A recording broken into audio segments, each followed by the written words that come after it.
the cloud, and I'll send you the recording afterwards. Thank you. All right. Well, welcome everyone. So we have a nice little intimate crew today, so we can maybe go deeper into this, which is great. So I'm so happy and honored to have Deborah Flanagan here, my esteemed colleague and friend of many years. And I really admire your work so much, Deborah. I always have, and I'm still like, how can I be like Deborah? Like one day it's gonna happen. I don't know, but I really have always loved so much how you just had great boundaries and you're so compassionate and you run your practice with so much integrity that I think it's very admirable. And of course, you wrote this awesome book about it too, which was very helpful. So yeah, so I always, tell everybody in the class about it. I've mentioned it, put it on the, suggested reading list. And so it's be really great to have you here today because Ina and Wolf and the rest of the class are just finishing up. So they're going to be, the new hypnosis practitioners in the world very, very soon. And so they're starting their practice and, very serious about it. So it'll be great to kind of, hear what you have to say and just talk about the book and stuff like that. So thanks for being here. Thanks for having me. Yeah, I love connecting with you and your magic. So, and I love that your magic is now in the creative space. So your loft is pretty magical, although I haven't seen it in real life, but this place is also very magical. So thank you for welcoming me to it. Should I just dive in? Sure. Okay. So Ina and Wolf, since we're since we're a small group, are you both planning to become practitioners, or you're not sure, or yes, no, just so I can tailor it a little bit more? Yes. Planning to, yes. Okay. So that's sort of what I was gearing it towards, but Shauna said maybe not everybody was thinking that. So I just wanted to personalize it as much as I can. So what we're going to cover, I'll talk a little bit about why I wrote the book. It's called Building a Powerful Practice. And I'll give you a little background of that. And then we'll do a short trance on for insight and connecting with the soul of your business, of your practice. And then I'll dive into the content with 7 of the things that I wish I'd known that I kind of feel like no one really tells you about when you're starting out your own business and specifically hypnosis practice. And then I'm going to give you some concrete resources, including I put together a free business starter kit that you can download and personalize and use. And then we'll open it up for any questions. So I started my practice about 12 years ago, and I started off with Reiki. And before that, I had spent 15 years as a fundraising development director for different arts organizations. So that was my background. And it's so interesting, and it'll be interesting, I think, for you too, to see the ways that seemingly unrelated previous work experience or life experience can really inform. The follow-up and the detail and raising money, I didn't really think of, and that client with fundraising, it's very much cultivating a relationship with the donors and letting them know about, what your organization offers. So there was surprisingly some overlap when I started my business in a way that I didn't think. I added hypnosis a few years after my Reiki practice. I had a client get off the table after her Reiki session, and she was sort of a naturally frowny kind of half empty perspective. And she was just radiant and smiling, and she started talking herself out of it immediately.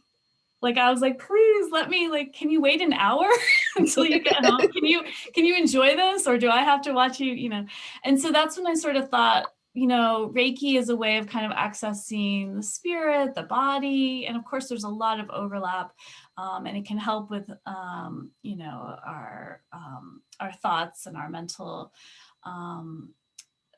perspective, but hypnosis was a way to sort of do that directly.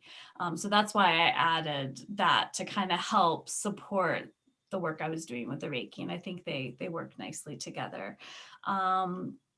And I ended up teaching Reiki classes, beginner level through professional. And the professional training, a lot of people would ask me, can I pick your brain about how you started your practice? Can I take you out for coffee? And so I really felt guided to write this book, not because I wanted to, but I just felt, I wanted to, but it was more like, you need to put this in a book so people can access it. So that's sort of where the book came from. A little bit more background. I've worked with patients at NYU Medical and Beth Israel Medical, and in hospice. So I wrote the book to give you, a lot of trainings, and I love that Shauna is incorporating this piece. There's so much to cover just with the training portion of learning how to be a hypnosis practitioner, and all the nuts and bolts of that we can study for years. There's so much to dive into. And similarly with Reiki or other modalities, the business part kind of, if it's included at all, is just sort of tacked on a little bit at the end. So I wanted to dive deeper into the stuff that I wish I'd known instead of doing the trial and error and trying to figure out that stuff to kind of give you guys a head start on it. So, so the book I wrote and what we'll be talking about today is coming from a lot of the questions I would get from people. And I hope you guys have some questions too at the end, so I can address those. And I think too, you're probably, and Shauna and I were talking about this before you got on the call, you are probably interested in this because you want to help people, and the business part of it can take up a lot of time and energy, especially if you're doing the trial and error. So I wanted to kind of give a foundation and a structure so that you can really focus on the stuff that you love with the hypnosis and connecting with clients and helping people make positive changes in their life. So that's a little bit about me. And, one of the things I feel very strongly about, and it's included in the book, but I'll try to give you examples today, is that there's no one right or wrong way to do it. And I really think that when you're starting out, if you don't have a lot of experience with your own business, I would really stress experimenting and trying a lot of the things that are tried and true that experts say to do. But it's really going to work best if you're doing stuff that feels in alignment, that you can get as excited about as you can. I always think about one of my colleagues. She loves health fairs. She just loves, this is when we were meeting in person, like she loves like setting up her booth and talking about her business and, can tell everyone about the kind of work that she does. And I don't. I tried, I did it. I don't love it. I love writing newsletters. I'm a writer anyway, as part of my previous life. So she doesn't like the newsletter. So it's like experiment, but then kind of really pick the things that you're naturally gravitating toward or that feel more interesting or right for you.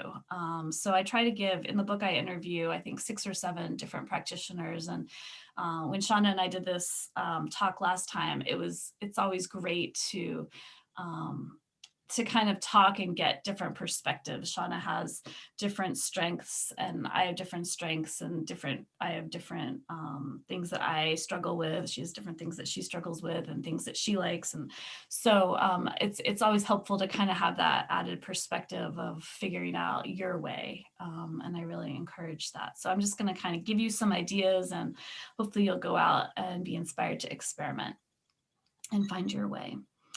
So let's start with a nice trance for insight and connecting to the soul of your business. So if you want to, you guys can hear me. Even if I talk a little bit softer, you'll still be able to hear me. Okay. So get comfortable. Everyone's seated. You can do it seated. You can lean back or lie down if you want. And just... I I thought Shauna was gonna like do a backflip. I was like, wow, she's really leaning back. It was dramatic. You must have like a leaning chair. Just stretching. Okay. So lean back however you want. And just closing your eyes and just bringing an awareness to your breath. Just noticing the inhale and noticing the exhale.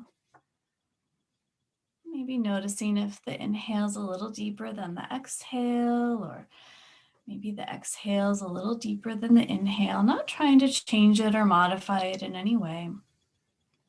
Just noticing what you notice and letting what you notice begin to take you deeper still. Maybe you feel the support of the surface that you're sitting on. Maybe you notice sounds inside or outside the room. The rise and fall of the breath. Maybe it's changed from what you first noticed when we started.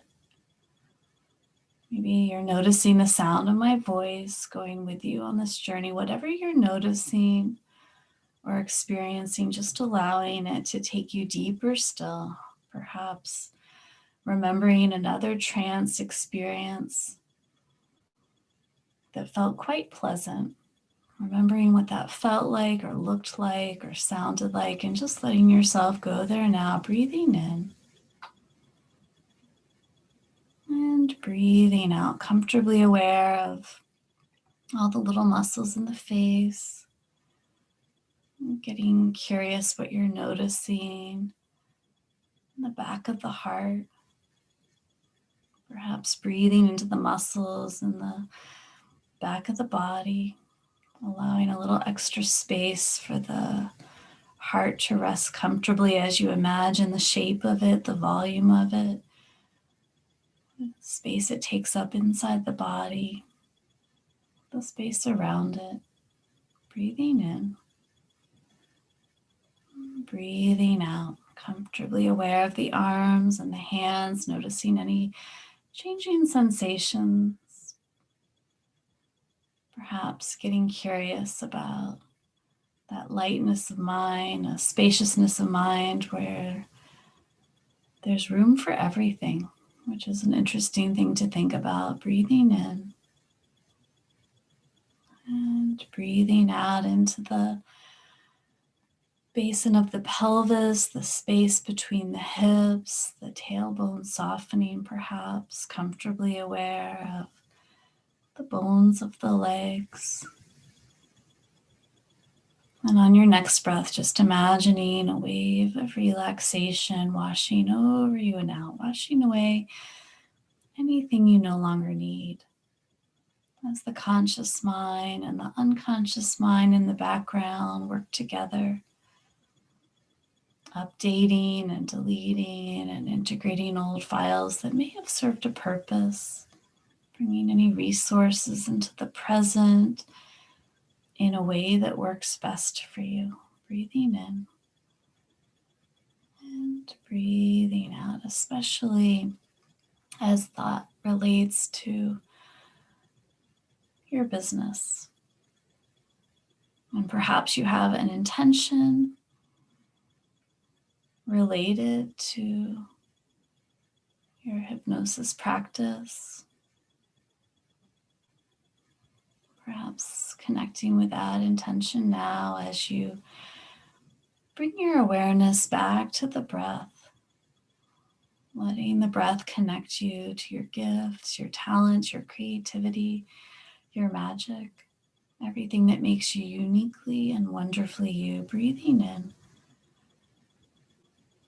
and breathing out and letting the breath connect you to who you are at the deepest level, more and more with each breath. Breathing in and breathing out. And I'd like you, if you will, to bring your awareness back to the heart. And imagine resting in your heart, imagining a miniature version of you resting comfortably in the wisdom of your own heart. And I'd like you, if you will, to imagine a safe and sacred space. Maybe a place you've been or a place that you're imagining, bringing that into the heart with that miniature version of you.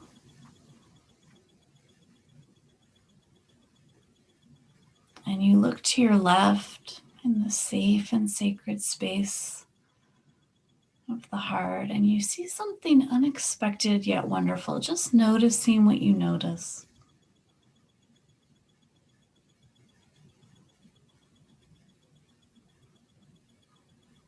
And as you're noticing what you're noticing, perhaps exploring with the curiosity or the wonderment of a child, I'd like you to invite a wise advocate to join you in this safe and sacred space. It could be a guide, a spirit, an angel, a loved one, an animal companion,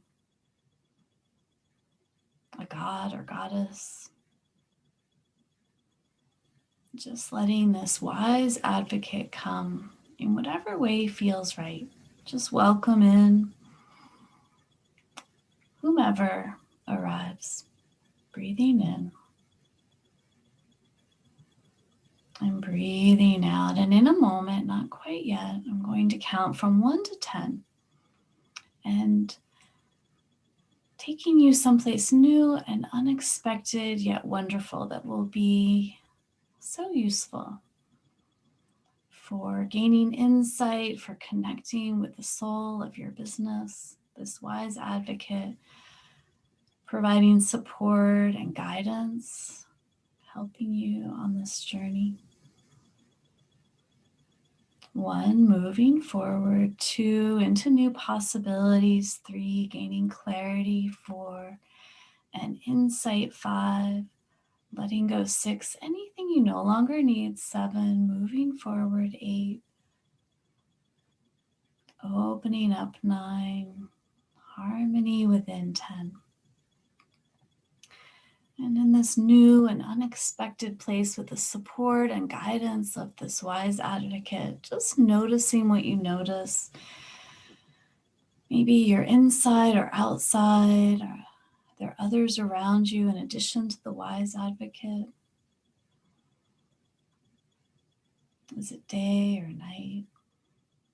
Just exploring with the support of this wise advocate.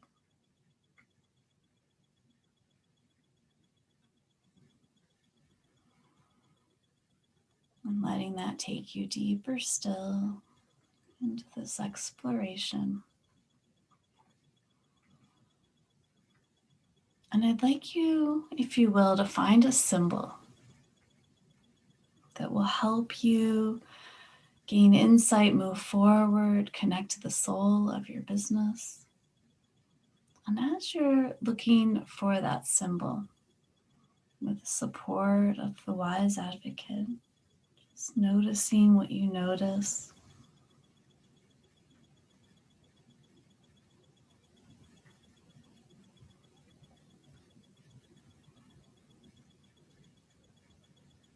And as you're noticing what you're noticing, a part of you can connect more deeply to the soul of your business.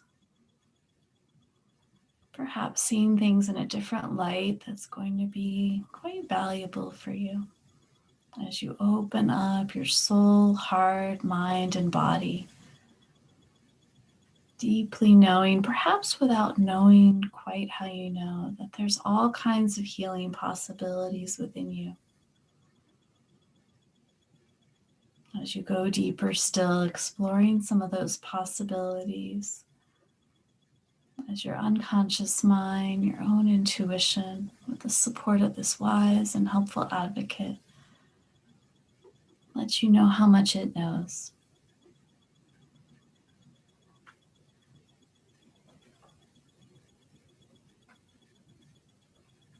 And as you connect with that symbol, just in the privacy of your own mind, asking what its special meaning is for you.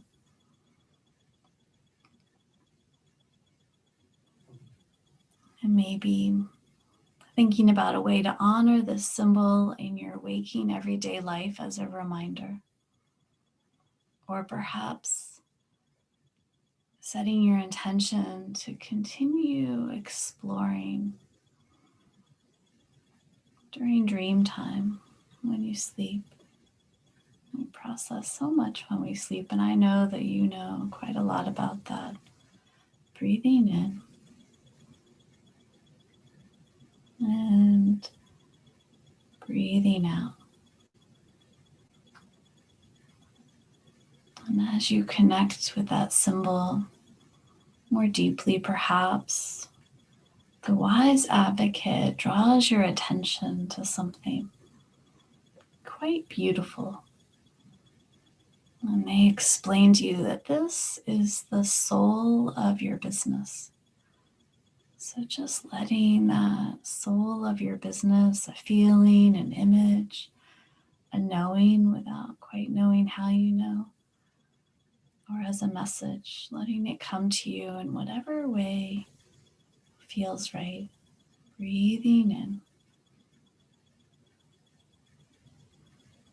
and breathing out.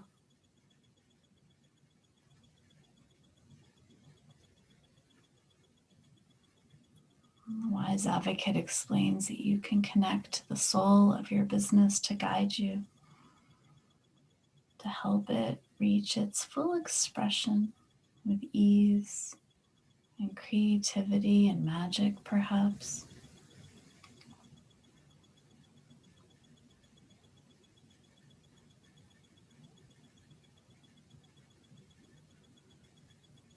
And in a moment, not quite yet, I'm going to count from 10 to 1, bringing you back through the portal of your own heart. But first, making any preparations to return, perhaps gaining guidance or insight of future steps to connect with the soul of your business, or maybe gaining some deeply practical wisdom of the next smallest step to take toward this creation of your business. Bringing the special meaning of the symbol back with you. Again, perhaps thinking of a way to honor it as a reminder in your daily life. Bringing back as much or as little of this experience as is right for you. 10, knowing more. 9, of who you truly are. 8, new ways of thinking. 7, and feeling. 6, and being. 5, more of all of who you are. 4,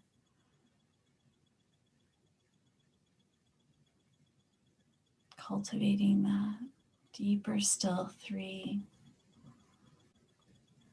expanding. 2, harmony within. 1, and returning back to the safe and sacred space of the heart, thanking the wise advocate for their presence with you, their presence to you.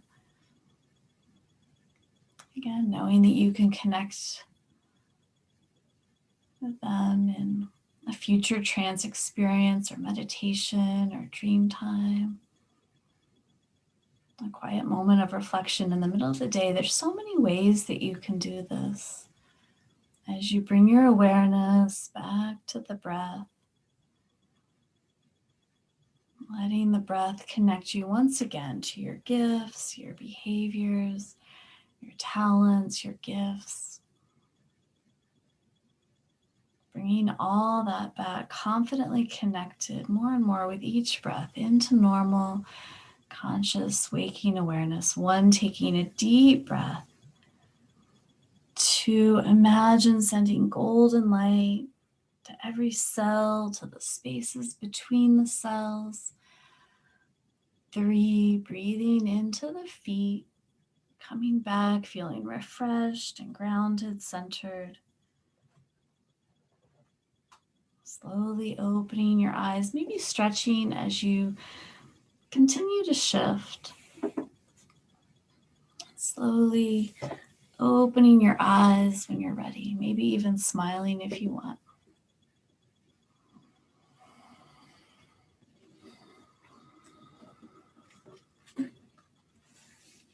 How are you guys doing? That was so lovely. Thank you so much. So the next thing I wanted to talk about is the 7 things that I wish I'd known that you don't usually hear that often about starting your hypnosis practice. And I will share my screen. Is that a good time to share okay, let's see. I'll share the screen. Okay, so we already went over the background of why I wrote Building a Powerful Practice. We did the trance, and now we're going to talk about the 7 things no one tells you about starting your hypnosis practice. And then we'll go over the business starter kit and some Q&A at the end.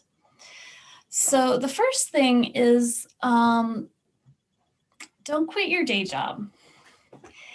And I already said that there's no right or wrong way to do it. But for me, I have known plenty of practitioners who get very excited about this work, which is exciting, so it makes sense. And they are kind of black and white about things, and they'll quit their job. And sometimes it works, but often there's a little bit of a struggle with that, or a lot of a struggle with that. So I don't know if you guys have heard the term bridge job, but when I heard it, it made a lot of sense, and it's what I ended up doing. Again, I was a fundraiser for 15 years, and I ended up getting a job part-time as a consultant for a holistic center, which was great because that was very in alignment with this new direction I was going in, although it didn't have to be. But the part-time nature of it gave me enough stability that I could rely on that income, and anything else that I was making, I could kind of set aside for when I moved into full-time completely. And there's lots of ways to do it. That's just the way I did it. And lots of times jobs are very full-time, more than full-time. When I was a development director, it was definitely more than an 8-hour-a-day kind of job. So the part-time nature as a consultant gave me some free time. A bridge job could be a job as a consultant doing something like what you've done before, or part-time, or it could be something not related that doesn't require a lot of bandwidth. If you're working in a coffee shop or something like that, that you're not using all your hypnosis skills during that. It's not that that's not hard work, but it kind of frees up some mental space to focus on the business building. And you can do it while having a full-time job. But starting a business takes more time and energy usually. So it'll just be a little more of a challenge. But I think easing into it will take the pressure off. For me, I really want to be in integrity with giving my clients my best. And I don't want to be worrying about, are they going to book another session because I really need the money? I don't want that to get in the way of the work, because that is not serving them at my best. So it takes that pressure off relying on client income. It allows you to really focus on the clients and their needs. So there's lots of different ways to do it, but that's the way that I would recommend. The next thing I want to talk about is specializing. And you might have heard this before about finding your niche and really figuring out the kind of clients that you want to work with. And it can feel counterintuitive. I know I hear lots of students and practitioners saying, well, I want to reach everybody, which is great. And it feels like, well, that will provide more people that I can have as a client, but it being focused and having that container, it just energetically works better. And also it helps people find you. I remember one of my colleagues was a lawyer, and she became a hypnotist and really focused on helping lawyers who needed the confidence in using hypnosis to help them when they're sorry, I'm not a lawyer, so I'm totally blanking on their language of like the trial room skills that you need, which is a very clear set of skills. And she had that background to be able to help them really optimize that. Another client was another student was an artist, an actor, and so she loved helping her clients with stage fright or peak performance, or the confidence that comes with, being able to audition and be resilient when you get rejected. So it could be something very specific like that. I know for me, I tried, and the more businessy way of talking about a niche would be like, what's the age range? What's the gender? What's the education level? What's the income and the background? And or the presenting issues of the client. That can be helpful. It can also be a little sterile. So you could try answering those questions. Or you can think about, what are my skills? What are my hobbies? What is my background? For me, I wanted to focus on women. I think what I started out with was like age 25 to 35, professional women. And I wasn't really able to figure out more detail than that. So while I'm telling you to be focused and figure out your niche, it can also develop over time. And so I sort of needed to start seeing clients to be able to refine that. And I experimented. I remember, I was working with a neurologist, and he was sending me some of his patients with migraines and neurological pain. And I thought, well, that maybe will be my focus. Or I was just sort of naturally drawing a lot of fertility clients. So I thought, well, maybe that'll be my focus. And it was great to experiment with those things to realize for me, and again, you're going to experiment for you. It got a little stale to see I got a little burned out if I was only seeing clients with migraines, or only seeing, fertility is a great example of a very high stress kind of client for the most part. And if I only saw that, I would get a little burned out and be a little less fresh and compassionate the way I want to be as a practitioner.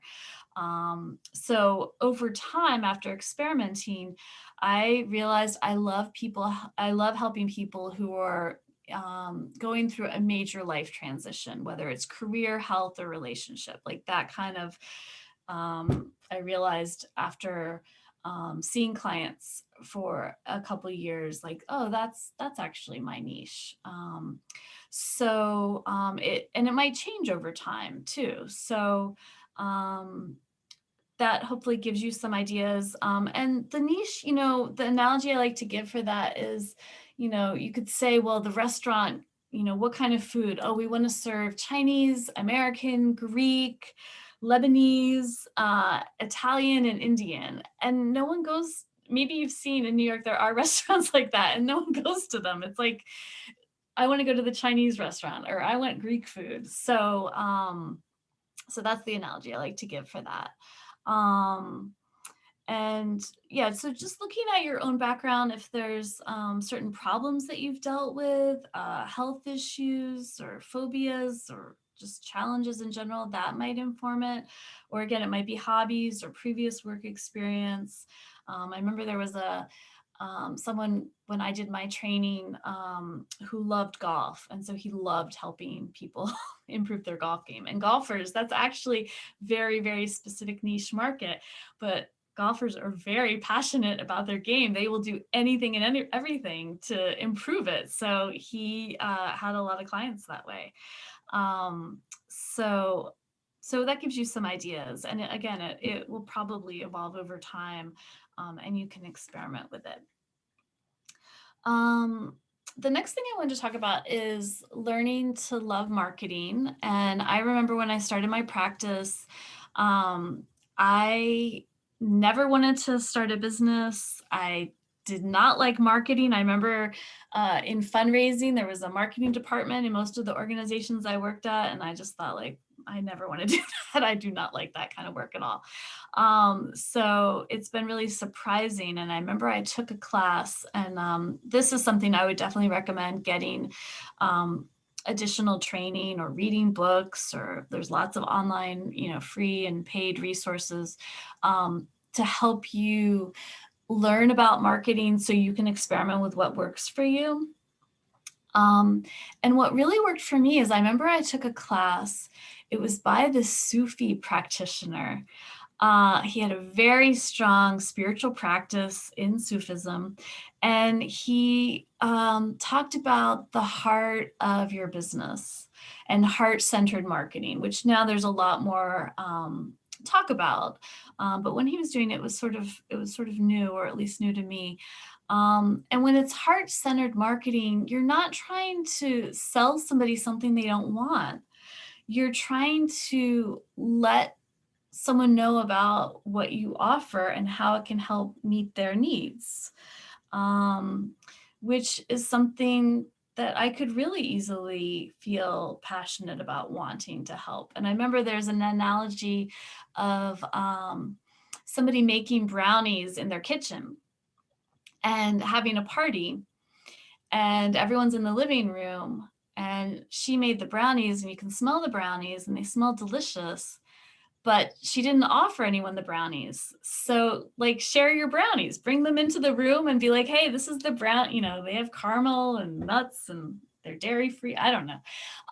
But like, let people know what kind of brownies you made. And, if you keep them in the kitchen, then no one can have a brownie. So I liked that story about the brownies. And the other thing I love about heart-centered marketing, and I have this brilliant teacher that I love. He's a Polarity teacher, bodywork, and I interview him in the book, actually, Gary Strauss, and he's been practicing for 30 years. And he is not a writer. I told you I love writing a newsletter. I like sharing that way. That's not his way. And he's even, maybe you've met people like this, that when he speaks, you just feel that fire and that inspiration from what he's saying. But then I would try to write it down and it didn't really translate. And so he has this expensive email marketing system. It's very robust. He doesn't use it to its full capacity. And he will send a newsletter out. He doesn't capitalize. He doesn't proofread. There is no design elements to it. It doesn't look beautiful. But you feel his energy when he writes it. He'll be like, hey, I'm going to be in New York.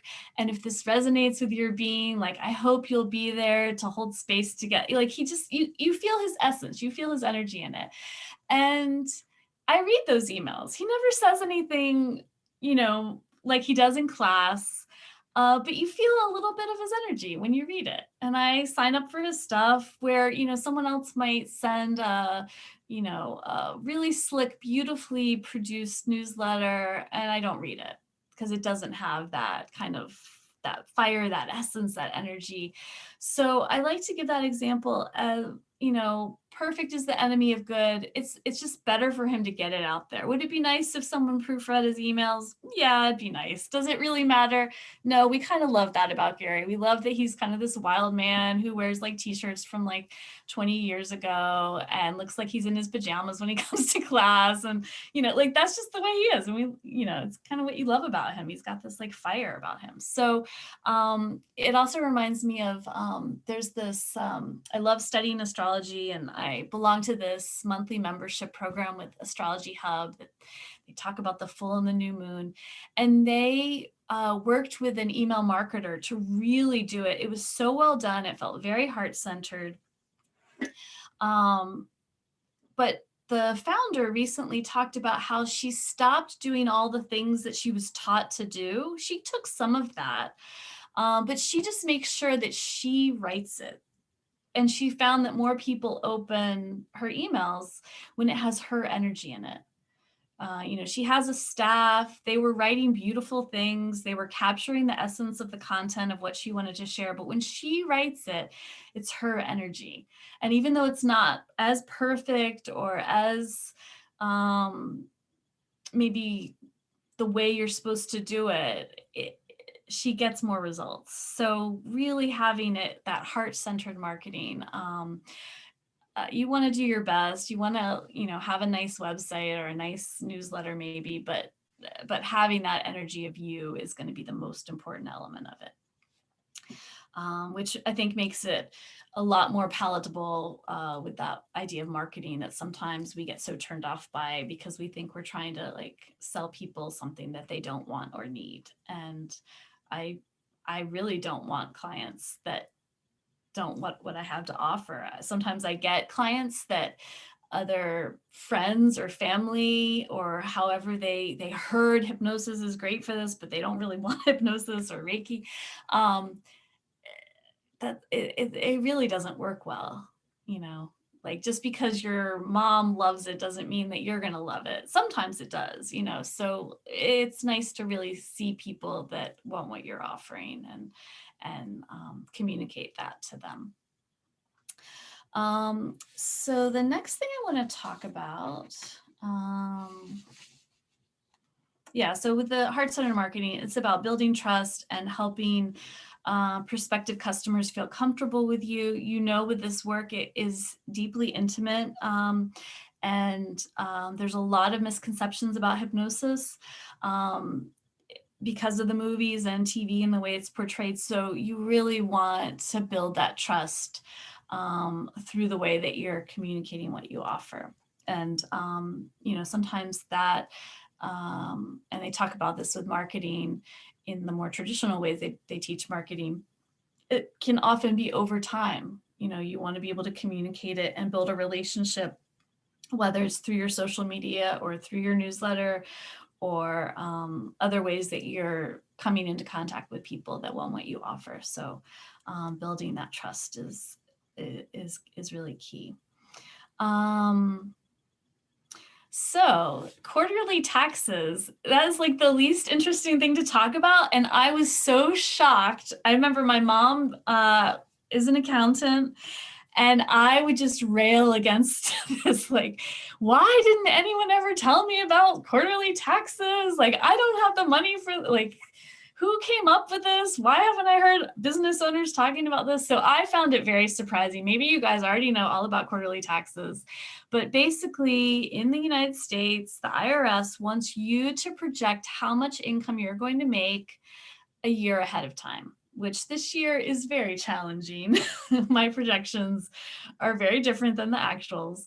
But they want you to make a projection and then pay and the other thing that I railed against was that it says it's quarterly, but it's not. There's some months where it's shorter. I think it's June 15th, September 15th, January 15th, and April 15th, which is not evenly divided, which makes it harder to kind of save money. Sometimes you're needing to owe more money and less time has passed. So they want you to project how much income you're going to make, and they tax you on it.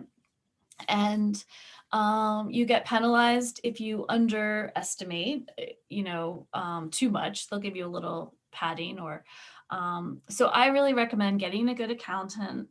I think it's worth every penny.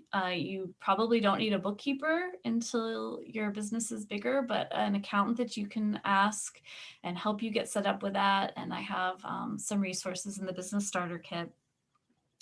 But I found setting aside the money as I was going works best, so that I don't it's not April 15th tomorrow and I haven't set aside any money to pay the quarterly tax payment. And I remember I had a colleague who didn't pay it for years, and it was really painful. She had to use, I think her parent had passed away and left her some money, and she had to use the money for that, which I don't think is the best. I mean, at least she had the money to use it for, but it's good to plan that out.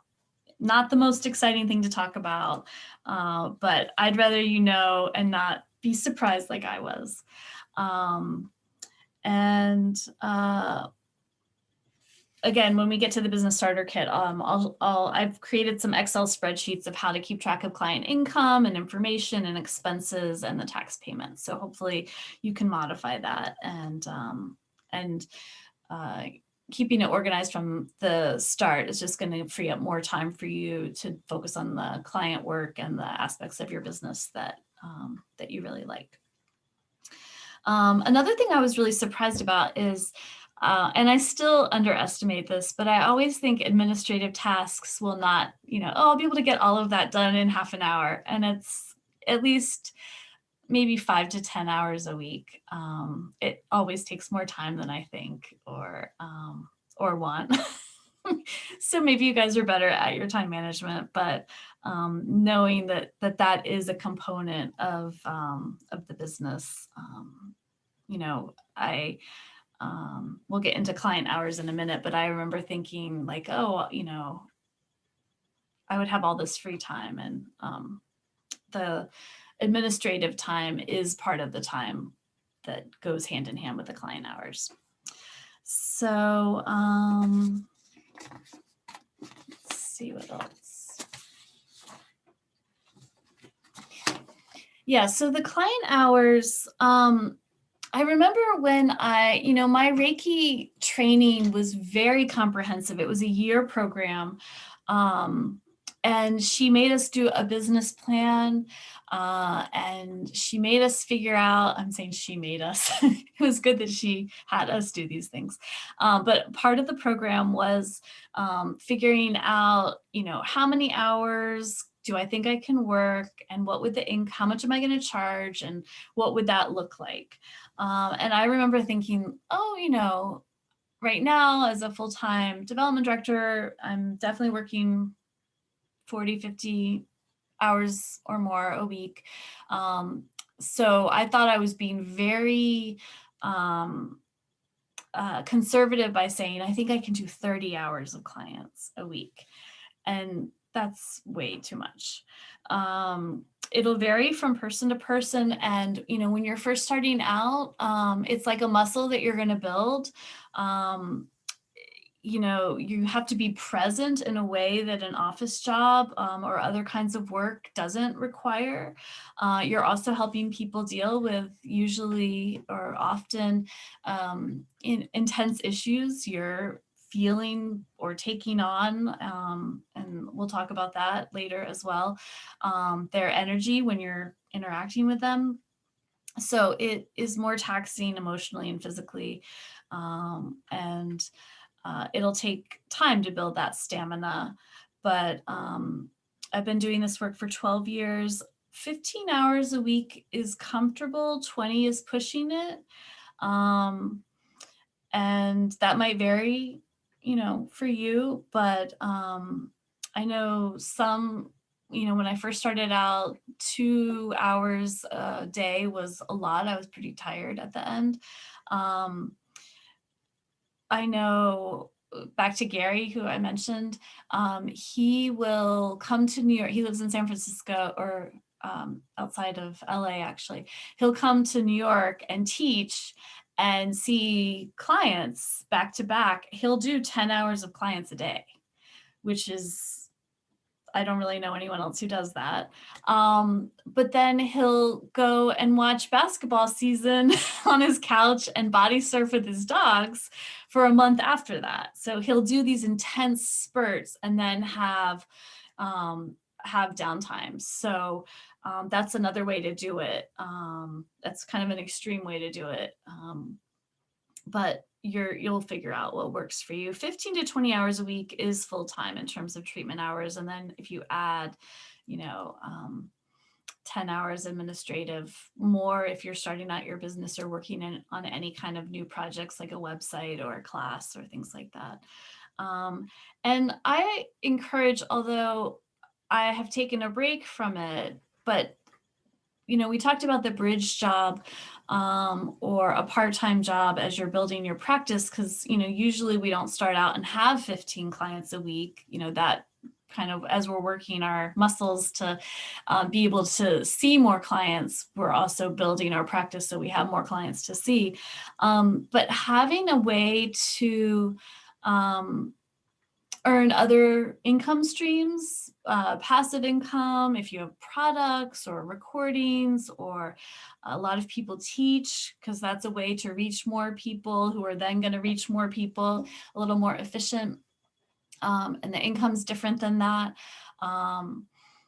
So I used to teach Reiki classes. I've been taking a break from that as I move into teaching some new work and writing a book and doing some other things. But having some ideas, if there's things like that interest you, that can also help vary it in terms of your energy and stamina, and also just to make your business more resilient, that I can go on vacation and my products that I'm selling are still bringing in some money when I'm doing that. So that's something to keep in mind. The other things about the client hours, and this is again kind of counterintuitive, but I really encourage setting a consistent schedule to see clients. So you could say, well, I can see them whenever they want, but it gives it more of a container. It gives it a boundary. For me, and other people feel differently about this, I really didn't want to work on weekends. I felt really strongly about that. And when you're not sure about it, when you're experimenting or you're kind of uncomfortable, like, well, what if only people want to see me on Saturday? You'll get, in my experience, and I've heard this from other practitioners, you'll get tested on it. The universe is kind of like, are you sure you don't want to work on weekends? And so, me being in alignment with my values and what I want and saying, no, I don't work, clients will come and be like, are you sure you can't see me at 11 o'clock at night on a Saturday? If that's something that's hard for you, you'll get tested on it until you're like, no, I do not work on weekends. So figuring out, I would say starting out, set 1 or 2 days a week to see clients. And I would say, an example would be like, I see clients on Tuesdays and Thursdays between 6 and 8 p.m. Or, if you want to do it earlier. It also it comes across as more professional, like what you're doing. I also remember a total other end of the spectrum, just to give you this example. There was a new student starting out his practice, and clients would call him, can I set up a session? And he'd be like, no, I'm totally booked. And he didn't have any clients, but it kind of created, and I like to be a little more honest, but that's one way to do it, like he kind of created a sense of, my work is valuable, I'm so busy. So another thing that, back to the boundaries, is, I started out as a consultant with that part-time job. So I couldn't see clients. I think I could see them from like 3:30 to 8:30. And I was sometimes going till 9:30, and I'm not a night person. Some people love working at night. I know an astrologer who does sessions at 11 p.m. She's a night owl. I wasn't. And so when I realized, as I was shifting into more of a full-time practice, I would have to change the boundary. And so that was easy for new clients. I'd just be like, yeah, I work. For me, I like to I slowly did it over time. Now I end at 6:30. But I think I started out like I'm ending at 8, and then over time I ended at 7:30. And any current clients would kind of push back because they were used to a different boundary. You used to end at 8. Like, I can't get here until 8 or 7, you know.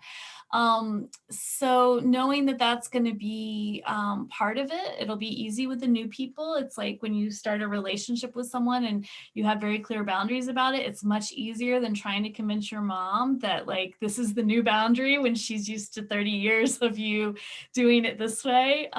Family members are usually our most challenging work. So so just to give you some ideas about that with the client hours. And you know, while you're also scheduling that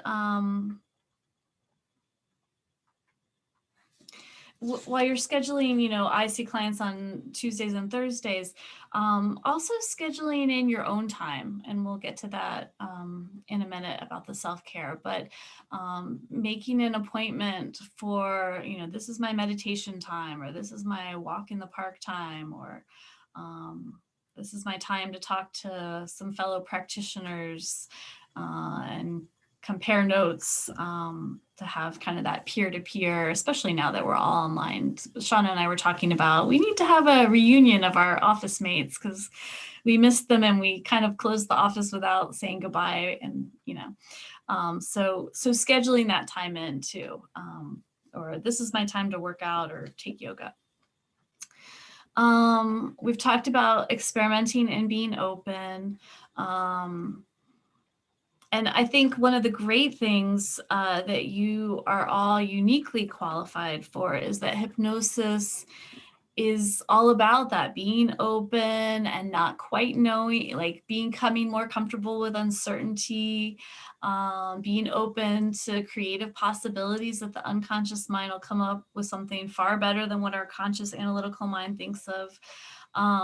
So bringing those skills to your practice building, of, you know, it's like you want to have a container, but you don't want to hold on to that so tightly. You want to be able to hold it and kind of be like, let's see what I think about, Deborah said this about client hours, or what do I think about, you know, how many hours I want to work, and then kind of seeing what comes up. So using your hypnosis skills for your own growth, I think is just natural. And also that leads into the taking good care of yourself and how to avoid burnout. Like, you've got these skills, you love the work or you wouldn't be doing it, I assume.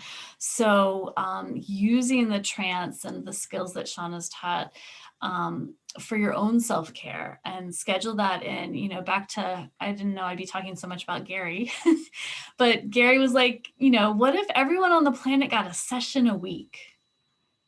Like, we would be a really different planet, you know? So I thought about that. Like, if I'm doing this kind of work, I really need, and I haven't done it always, but I do try at least a couple times a month to get some kind of session, whether it's a trade or listening to something online, or taking a class, or going and getting a session and paying for it.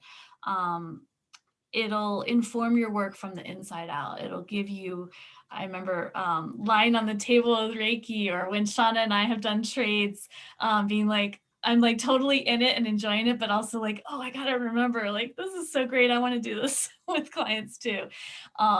So it'll give you ideas and keep your work fresh, and give you other resources. And also, you know, I remember one of my Reiki teachers who I interview in the book, Franz, he points out, like, giving Reiki is not hard. It's very easy.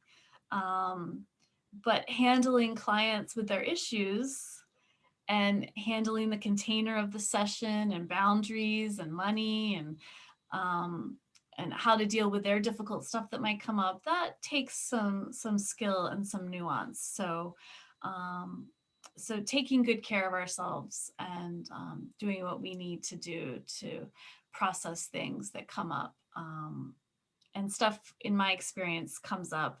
I remember a client, he was so angry, but I didn't feel triggered by it. it didn't bother me. I didn't have that own anger, while someone else who was feeling very resentful, very poor me, very victim, would drive me crazy. But they were really nice, but it drove me crazy. And if it drives me crazy, I know, like, what is it that's going on with me that I need to address? Oh, I can feel resentful. I can feel like poor me. I thought I dealt with that. Okay, let me deal with that a little bit more. So I think you'll notice, if you haven't already started noticing, like, the people that you attract, even if on the surface they seem very different from anything that you are going through, often has some relation to our own issues and things that maybe we had dealt with in the past or are still dealing with, maybe in a little bit of a different way. But so the more we do to take care of ourselves, it'll help with that. And another thing about the taking good care of yourself, and this kind of fits in with the client hours too, is that, you know, as an owner of your own business, your schedule is really flexible. You know, I used to have to be at the office as a development director a certain amount of time, and I wasn't in charge of my schedule as much. So I love the flexibility, but I also still find it hard to turn off and not be sort of 24/7. And when does work start, especially now that we're all working from home? Like, when does work start? When does work end? So again, scheduling, you know, some people will have a set time. Okay, by 9 p.m. I'm like done, or by 8 p.m. Or on Tuesdays, I know there was someone I interviewed in the book, the one who loved Maria, who loves health fairs. She's like, Tuesday is pottery day. It has nothing to do with her business. So just being mindful of that. And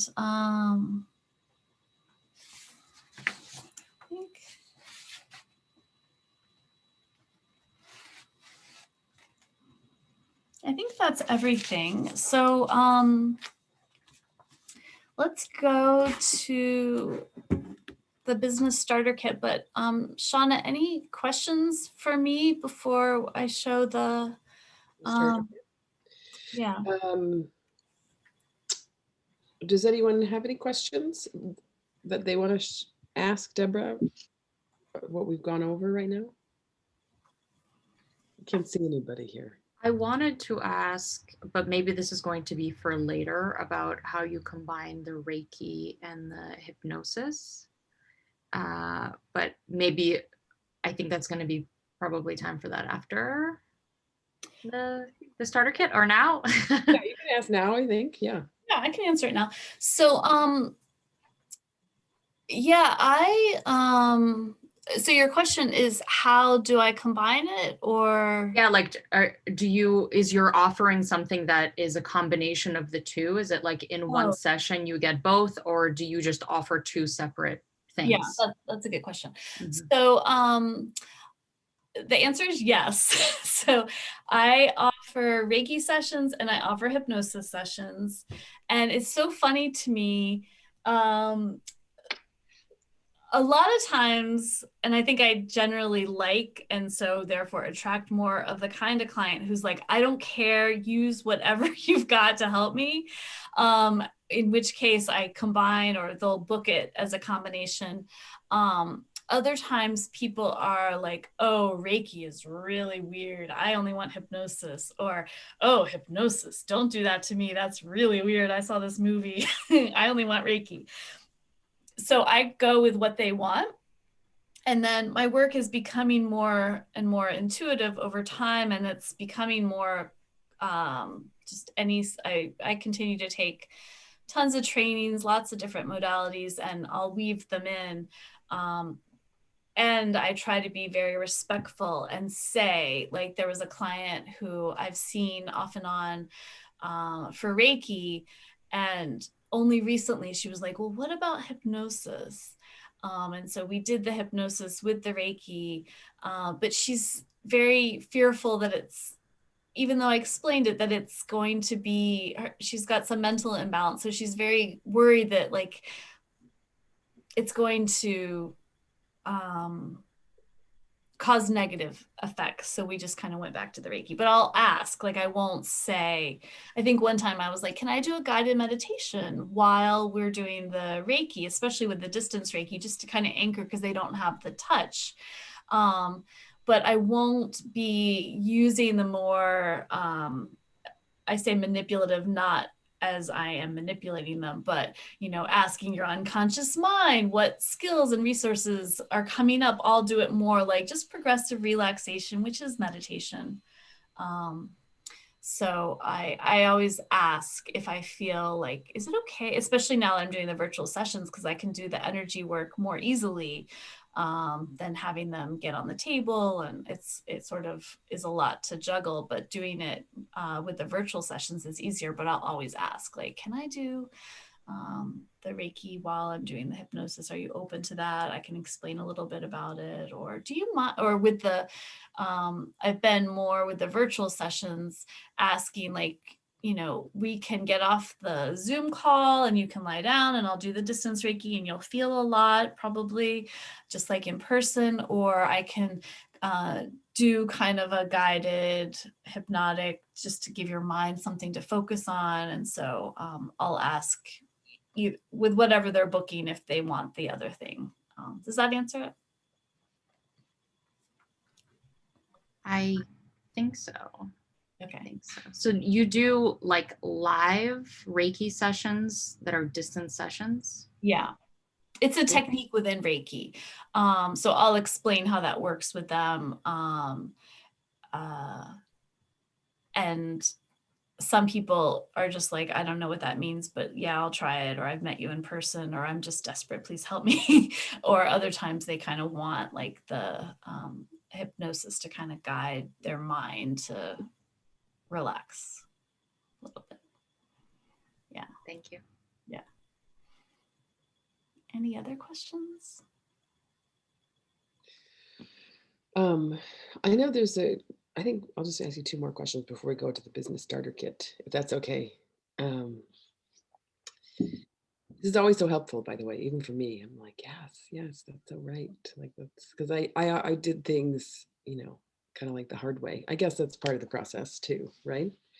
But I do very much believe and agree with you in that you have to do it in a way that works for you. And my kind of organizing principle is it has to be fun and I have to be passionate about it. And I found that over the years, that's really proven successful, you know? And so like, and that's a part of being true to yourself and feeling that authenticity. And I guess it's like that heart-centered kind of essence just comes across if you're really like passionate about it and feeling like you're having fun with it. And it kind of it incorporates your talents and values and things like that. But it's so good to go over this list in such a kind of clear way. So yeah, so something that comes up in every class, and I kind of address it, but I know it's an issue. It was an issue for me when I was training and also just starting out, is the difference between calling yourself a hypnosis practitioner or a hypnotherapist or referring to hypnotherapy or being a hypnotist. And it, you know, it's so like kind of complicated. I always, you know, in the end suggest, well, definitely say that you have to call yourself a hypnosis practitioner for legal reasons. You know, that's what the NGH, you know, basically dictates. And because licensure for therapy is different in every state, and you just don't want to, you know, get into any kind of like, you know, trouble with that. But that being said, you know, because there's such a misconception around hypnosis, it being like weird and creepy and like mind control, like hypnotist is much more, you know, like kind of suggestive of that kind of stage hypnosis experience. So hypnotherapy, automatically people have a different, you know, expectation, and they have, you know, they kind of feel like more comfortable with it right away, as opposed to saying hypnotist. And anyway, I've definitely used both over the years because I know that, you know, like my teachers use both. I know that like a lot of my colleagues will use both. We'll definitely say hypnotherapy, hypnotherapist, but only because it's like it's kind of like okay, but not okay, you know, like it's like you get away with it, but like technically you're not supposed to say it. So I don't know. I just want to talk about that. Like, because I know it's just hard for people starting out because it's like a weird thing. And I found it to be very interesting. Like people who aren't in the field really give hypnotherapies versus hypnosis like a really hard time, like as far as like, oh, are you licensed or you're not licensed, as opposed to, for example, like Reiki therapy or intuitive therapy or hydrotherapy or massage therapy. Like they're not like grilling them about whether or not they're licensed or not. But with hypnosis and hypnotherapy, it has like a whole different kind of level of, critique around that. Yeah. Yeah, it's so funny. I didn't even think about Reiki therapy. I don't really use that term, but people do. And massage therapy, people definitely do, or massage therapist, which I Or had. crystal therapy or like Yeah. a lot of different, I mean, I I like saying I'm not a therapist to my clients because sometimes they expect things from that I don't do or want to do. I mean, most clients probably say hypnotherapist as like a layperson term. I always say hypnosis practitioner or hypnotist, Mhm. um, just because I just felt from the beginning, like maybe because I started out with Reiki, I'm not a therapist and I want to be clear about it. Mm. So, or maybe with Melissa, my first teacher with hypnosis, it just felt very clear to me to say hypnotist and, the hypnotherapist. I also kind of think, I remember being surprised, and this is a generalization, but a lot of hypnotherapists haven't had that much hypnosis training. Mhm. A lot of therapists who add hypnosis in. It's like, oh, I took a weekend workshop, or I remember reading a book by I don't know if she was a psychiatrist or a psychologist who has studied hypnosis. And the book was helpful, but I was like, wow, this is really basic. Like she's not really, and she's pretty esteemed, like Yeah. not really, she could be doing a lot more. I've learned a lot more skills with Yeah. hypnosis, I definitely, I have found like across the board, every time a client says, I have tried a little hypnosis or hypnosis with my therapist, that it's not at all as effective as the hypnosis that we do. Like 100%, because maybe because it's not their primary modality, because they don't even teach it in university Yeah.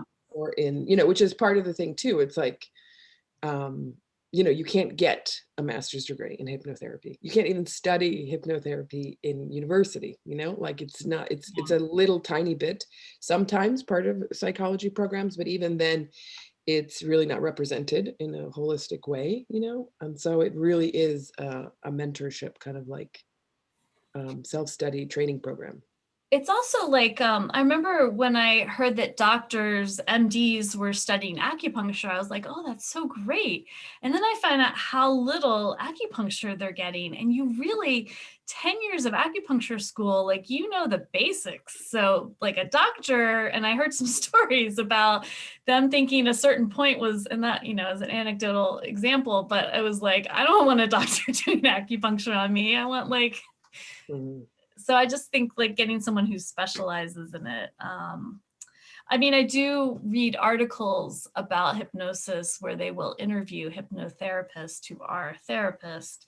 And it does annoy me when they say, like, don't go to an unlicensed, because I'm like, they're better, but that's my opinion. And Yeah, I know, and then bias. sometimes represent it incorrectly, like as far as like what's possible with it. Like almost always when I hear doctors, like MDs interviewed about hypnosis, they say like, oh yeah, well, not everyone can be hypnotized. And I'm like, what?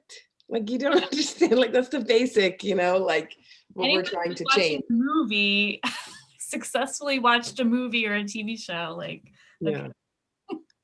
yeah. But I think the most important thing, the key is just transparency always, and like And language is really important. So like, obviously, if somebody's thinking you are, a licensed therapist and you're not, that's totally, not right. You have to be clear about your training and what you offer and things like that. But also, I think taking pride in your training and the fact that you continue to train and learn and what you can offer as with the skills that you have, in-depth studying of like this one modality, and also understanding that there's a lot of benefits too to not being licensed. Yeah.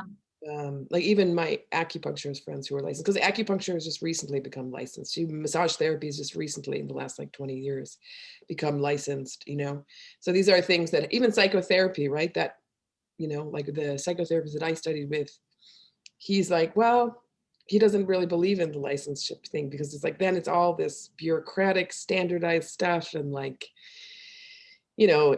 it weeds out a lot of people who don't have the money or the proper education, and there's a lot of other things that just shouldn't be factored in, like have privilege and access and all those things. Like it's a little tricky, but then it's good obviously for standardization and like insurance and stuff like that.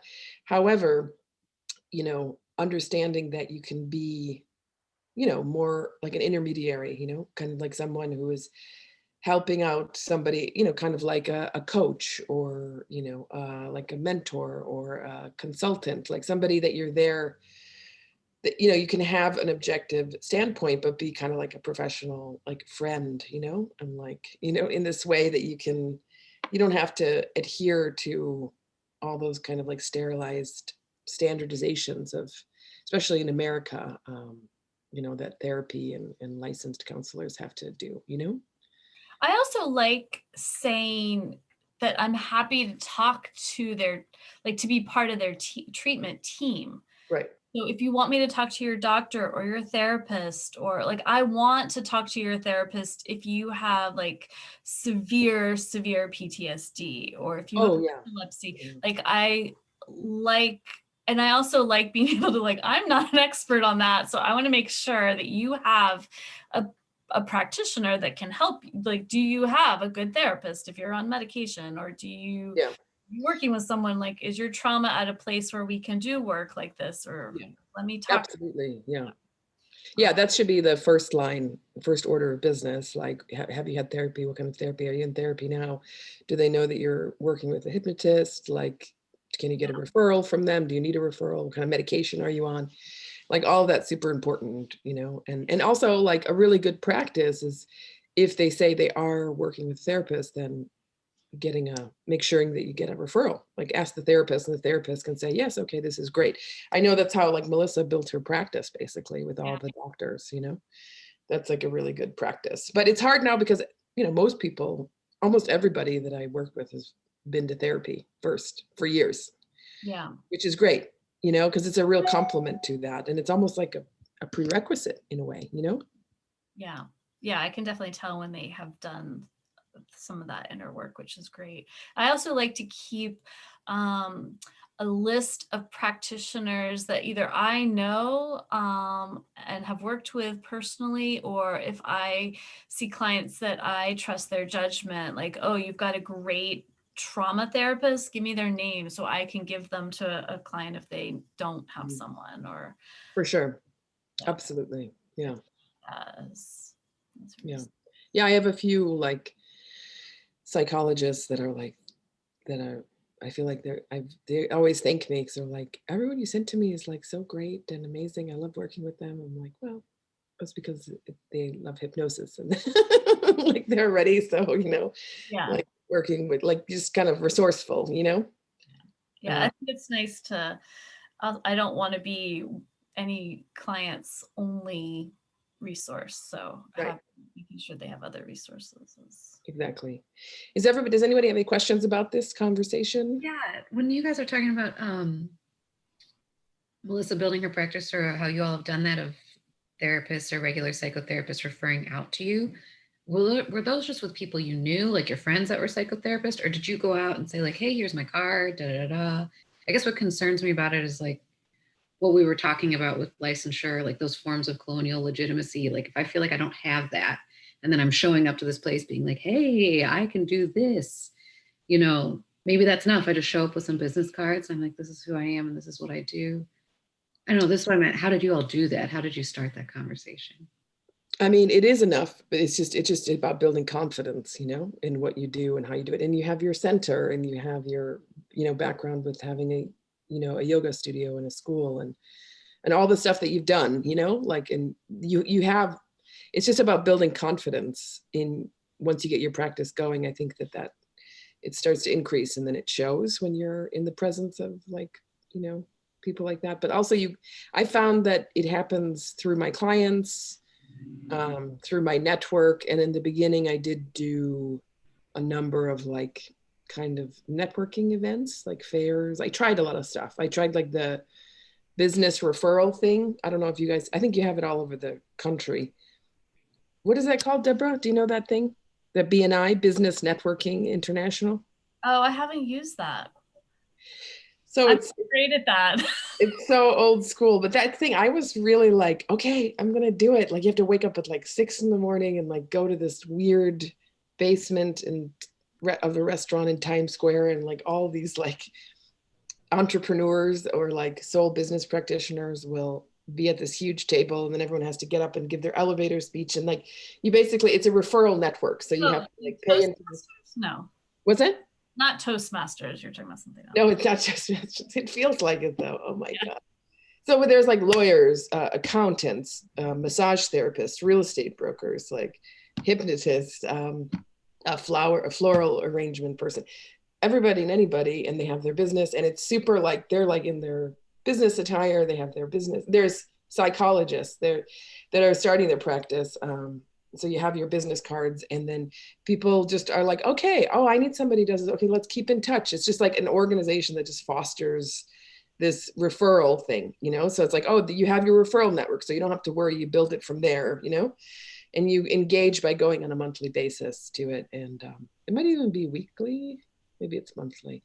But at any rate, it wasn't really for me, but I did offer a few free sessions, and, you know, that's one thing. But I kept on reaching out to people, doing workshops at different places, you know, and then, like, you meet somebody who's a doctor or a psychiatrist or this or that, or, you know, so just keep on putting yourself out there. Like, it happens.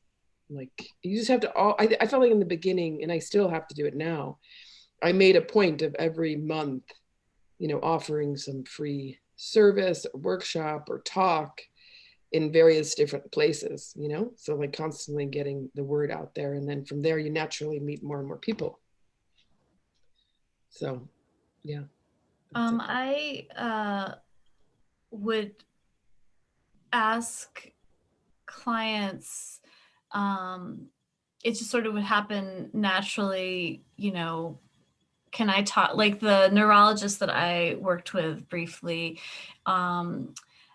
he was a client's neurologist. And I said, oh, can I speak to him just so I can be part of your treatment team? And he just happened to be really into hypnosis, and he invited me to come and talk to some of the other practitioners. He had other different kinds of practitioners working in his office. It didn't ultimately amount. I think he ended up closing his practice and taking a hospital appointment job.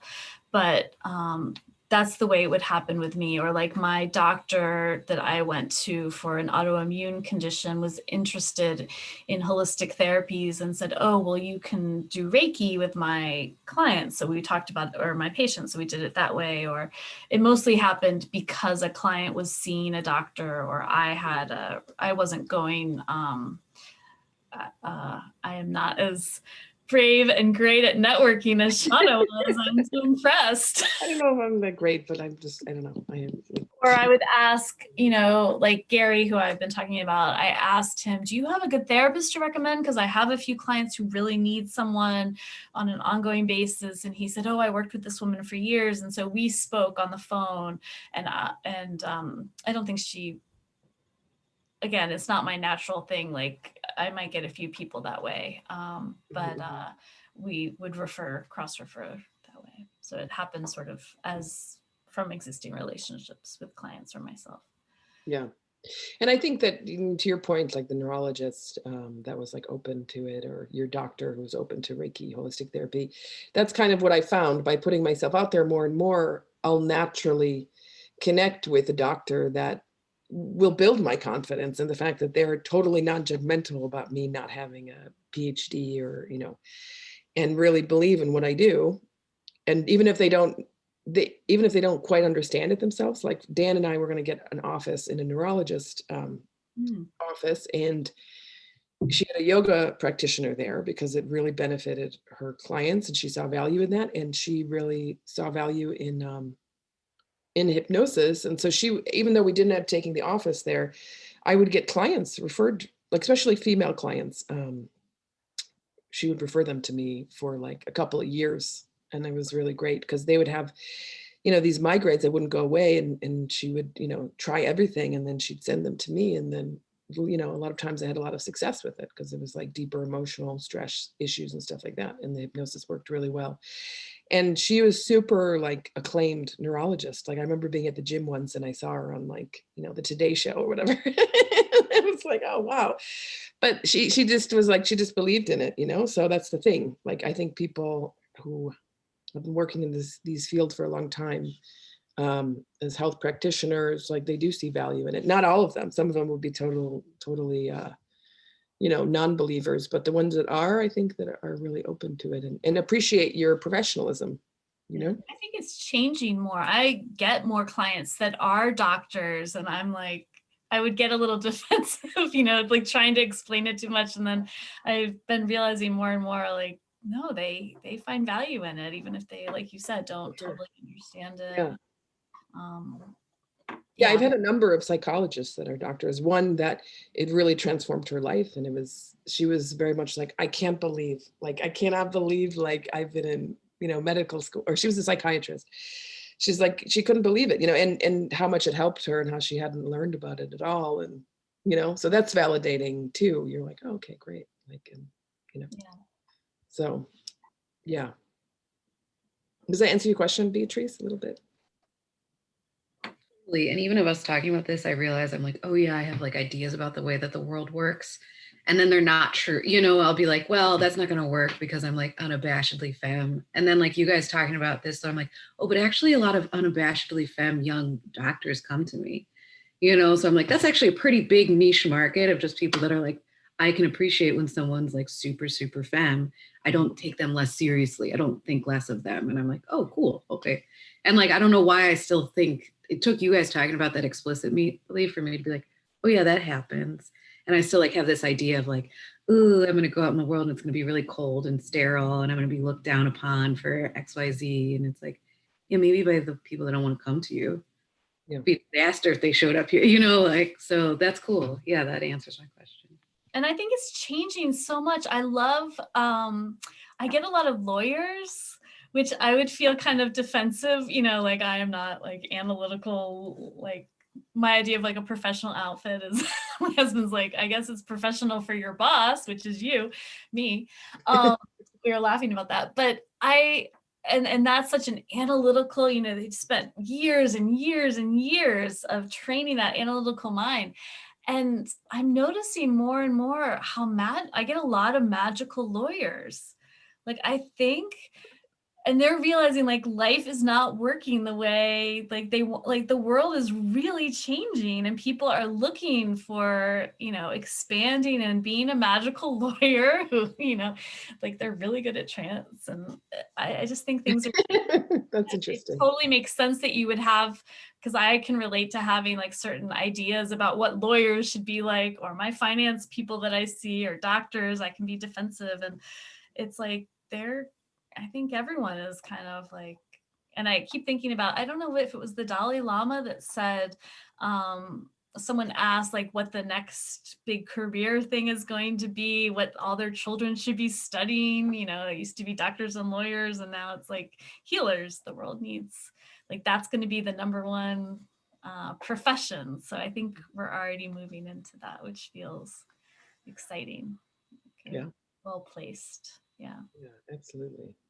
And also, education is changing so much. like, and higher education, especially this country, is changing so much in the way that we value it. Like kids, yeah, and it's a different system that has to come into place now. So keeping that in mind too. But it's important to realize that you have to hold yourself to, the code of ethics that's suggested. For example, I think it's really great that's suggested by the National Guild of Hypnotists, just because it's like, it's important to have that kind of governing body that like, he has been doing this for a long time. And, I find comfort in the fact that, there's like I always say, like, there's this guy in Nebraska who's like had a hypnosis practice, just like my dad had a like real estate business, like, like hung his shingle up and like raised a family doing good work, by showing up every day and having a great schedule and like keep on like, tilling the garden and like watering the plants every day and like just doing good work and running a good business. Like, and it does work, and like doesn't know anything about Instagram and doesn't know anything about the trend of it. Just like, whatever, learned it in the military, like completely different context of it, but like you could just running a really good business, and showing up every day like a garden and like, and finding the intent. I think that's comforting to know that it can like stand the test of time, so yeah. But anyway, I think it's important to have your own code of ethics too, to like what you want out of it, what your values are, what you want to attract, how you want to hold yourself to that standard, of what you're attracting, like that. So like both are really important, because I think that, it takes time to experiment and figure it out, but you'll definitely see like it is. I don't know how people can run a hypnosis practice without having a spiritual practice, because it is such spiritual work, because you're working with this energy that is, kind of numinous, and it's always a reflection of how you're taking care of yourself, what you're doing with your life. Like, I find that, being your own boss in general is like that, like, because there's no one else to blame. Like there's no one else to clean up the mess.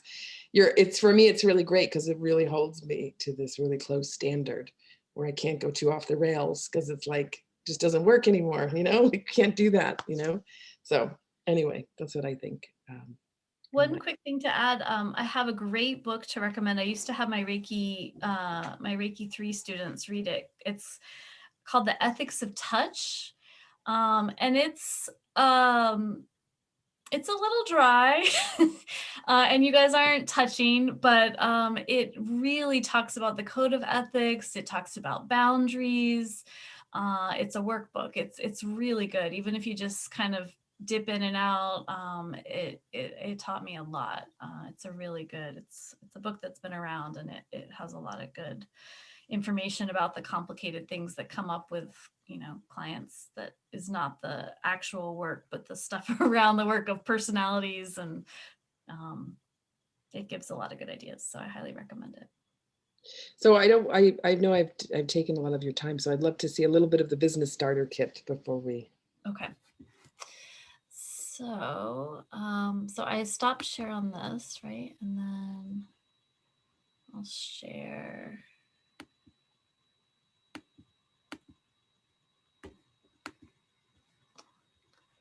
Okay, so I'll put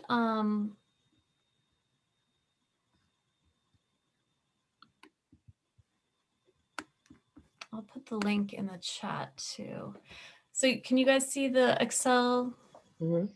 Okay, so I was telling Shauna that my mom helped me create this years ago when I read the book. So it might be a little overly detailed, so you can use less of it, but I'll just go through the different sheets. So I would keep track of every client. I don't keep track of address, city, state, zip code anymore, or phone number even. I would just keep track of their email and their name. But that would just be a way to see, have I ever seen this person before? Sometimes people come back after years. And then the client income log is the page I use the most. Wait. Okay, client income log.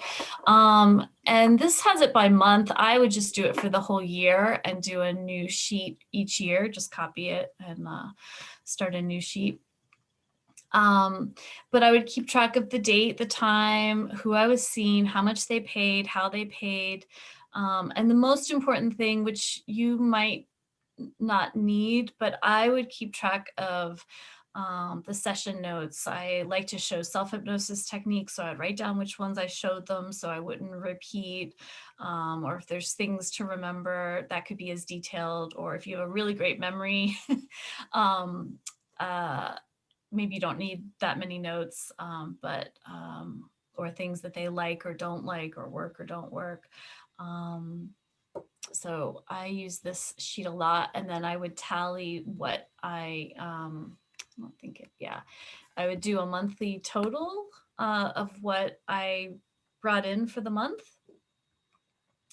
You can tell this is a little outdated because it's talking about check numbers, which can't think of the last time anyone wrote me a check for a session.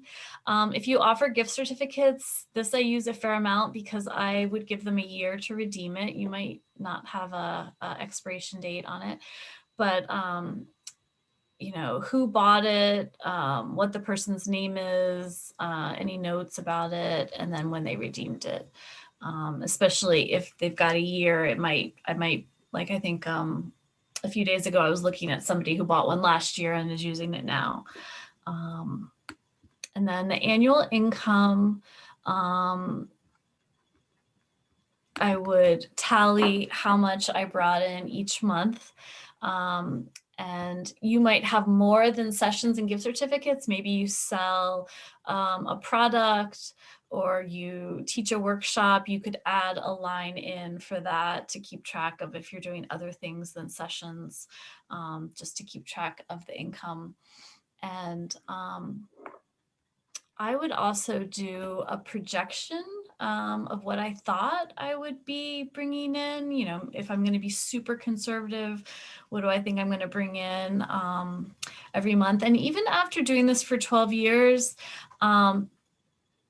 it's really, I don't know, Shauna, if you feel the same way, but I mean, this year especially, but it's hard to predict. Like, there don't seem to be that many patterns. I think maybe there used to be where people would definitely travel in August and there'd be fewer sessions, or I don't really see a huge trend. Sometimes August will be like super busy for me, or sometimes it'll be really dead.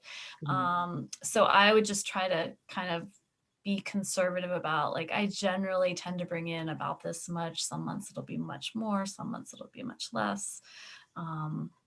So that's why I would get so freaked out about the IRS demanding my quarterly tax projections.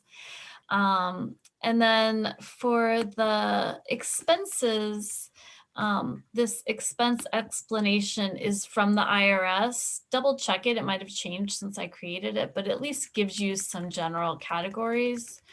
And then in the expense log, you can put in what your expenses are. Your accountant could help you with this too, but this is just something to keep track of. You know, I spent in January rent, supplies, all the different things, and then you put them in the category. And of course you can modify it. And then this is another template that's less detailed. It's all the money you spend on advertising or all the money you spend on supplies, the detailed explanation pages. I bought soap, I bought toilet paper, I bought, you know, massage lotion, whatever. And then the quarterly taxes, I would keep track of when I paid it and the amount and how I paid it. And my accountant gives me the amounts to pay in advance, but if not, you can just fill it out yourself based on the budget for the year, what I think I'm going to be bringing in. And in the business starter kit, there are some other, we won't dive into the spreadsheet right now, but there are, I'm trying to find the page of what's in there. There's a checklist that you can use for weekly and monthly things that you need to do every week to remember, so you don't have to remember. Keep track of the things you need to make sure you do. Like I do a monthly tally once a month of what the income was and what the expenses were. There's a sample intake form that you can use and modify if you're using an intake form with your clients.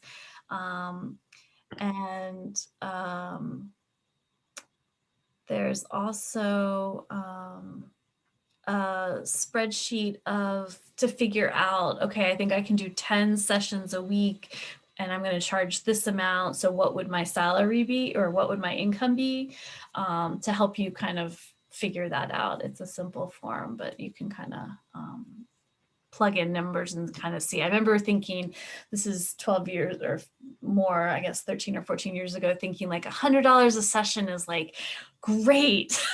And then I added it out of how many I could do and what that would equal and minus expenses. And I was like, that's not that great. So you can play with that and kind of see. I remember my Reiki teacher had us do that, and it was really eye-opening to play with that and see like, oh, actually, like, what do I need to make to be able to full time, or Yeah, especially if you break down that session cost, like with all of your expenses, it's just like, then you're like, oh, actually the take home is $40, $50 or something like that, So like, it's good because you're always, thinking like, oh, okay, it's $150, but it's not, like website cost, office, like this, that, But also, for me, it's always been very helpful to have the end state in mind, to always work backwards, So meaning like, I know this is my bottom line. And so like, how do I get there? And it's not thinking about in terms of per session, but overall. So packages are very important for me. I don't know. I know you don't do packages, but like for me, that's really built my business because, I work more longer term, at least a few months. It's anywhere from a month to a few months, maybe even longer. And that works the best for my clients. It works the best for me, for the work, and also for the budget as well. Like it all works together, it's just the way that I work, I guess. So that was something that was very helpful for me to figure out. And then also workshops and other things that happen like that, other ways to make money, like it all kind of contributes. But I know I have to like make this amount, And then a couple, sorry, the volunteer work or free sessions, like working that in, because it's a vital, important part of, I think, doing this work, as like kind of a service to the community. I know you do a lot. You've done a lot of volunteer work, for example, right? Mm-hmm. Yeah. Right now I'm working at a food pantry, so I'm not doing session stuff, but I'm thinking about some, I think some self-hypnosis and self-care free workshops that I might do with some women getting out of prison, things like that. Or I've worked with women at the hospital, low-income women, and I was paid a little bit, but not, it was like $5 a session. So yeah, I think the volunteer work is really, is great to do. Sorry, what were you going to say? Oh, I just had a couple really simple questions. As far as insurance, especially now that everything's virtual, what is the best kind of insurance to have for a practice? I mean, there are a number of different ones. I've just had the same. What kind of insurance do you have, Deborah? I use Alternative Balance, and I have a link on the on that business starter page of some of the resources I like. I do insurance as good faith. I do it as I'm being professional. I don't really know. I mean, when I first started using them, it was for Reiki, and no one has, knock on wood, ever been sued for that. But so I just do it as a good faith thing. I'm not really sure how much it covers or doesn't cover. They work with some yoga studios, and I don't know. Yeah, I do a small business one that is for like a lot of sole practitioners, or just like just small business stuff. Like, and I think it covers up to like like $1 million or something like that. But it's like, yeah, I do it in good faith too. And I don't even like to ever even entertain the idea that anything bad would ever happen, you know? Yeah. And I think that the way I work, like, it just doesn't lend itself to that. Like, I also kind of, you know, the people that I work with, I mean, I don't know, like, I know like Melissa can be really controversial, you know, in the way that she works and things she says and stuff like that. And I think that, you know, maybe she's had a few people kind of like some issues, but she's always worked it out, you know? So I don't know. I don't think, but you definitely should have it. I think Yeah, it's, I think it's good to do as a professional. But yeah, I'm not, I mean, it seems like a very reputable organization, but I don't know quite. It doesn't feel like I'm getting homeowners insurance. It feels a little different. So check it out, see what you think. There's some good ones out there. You had another question? Yeah, thank you for that. And also thinking about doing like workshops or any sort of like group offering right now, especially just starting out and everything being virtual, do you think there's any benefit to maybe going through some sort of like hosting space? So where, you know, there might have been like a physical space in the past that would host that. I've noticed they now have like digital offerings of like, you know, and I would assume a portion of the fee for that, for the exchange, would go to that, but maybe have like a greater audience versus just kind of marketing it on your own, which would be like, you know, starting out a much smaller audience. I think it's worth experimenting. I haven't done that myself, so I can't speak to it, but especially I feel like when you're starting out, it's like, let me just practice. You know, I remember my Reiki teacher saying like, do 100 sessions for free before you start charging. So I feel like that kind of feels like if you get a little bit of money, great.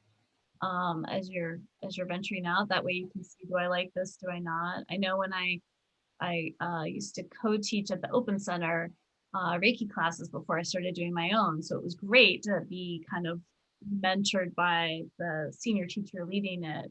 And I got paid a little bit. And then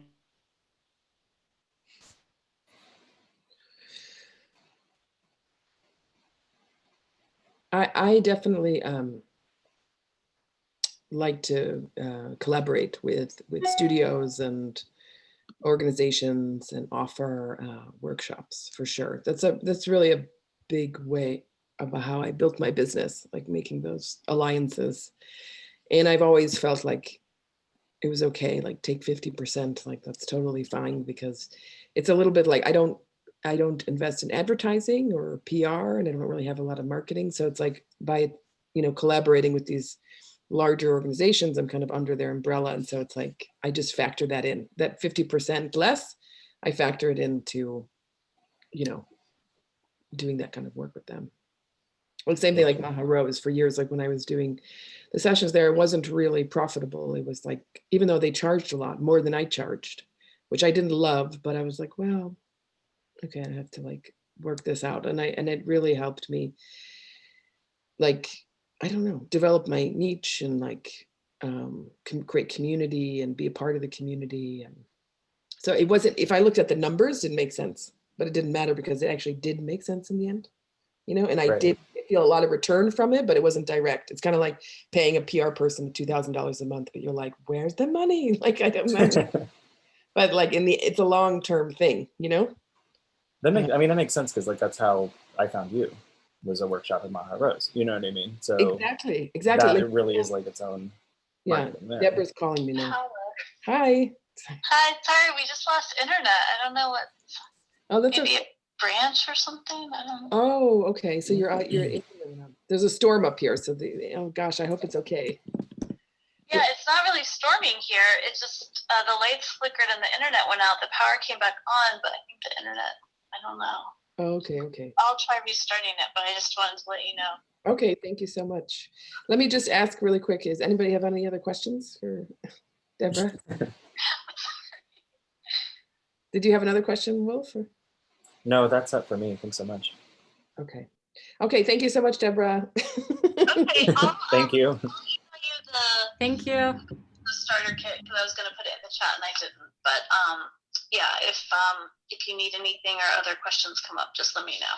Yes, awesome. And I'll give you, I'll share your website and all the info and stuff so they can be contacted. Okay, great. And thank you for having me, and tell everyone thank you. And sorry about the abrupt departure. No worries. It was perfect timing anyway. So thank you. Okay. Okay. Okay. Bye. Bye. Okay.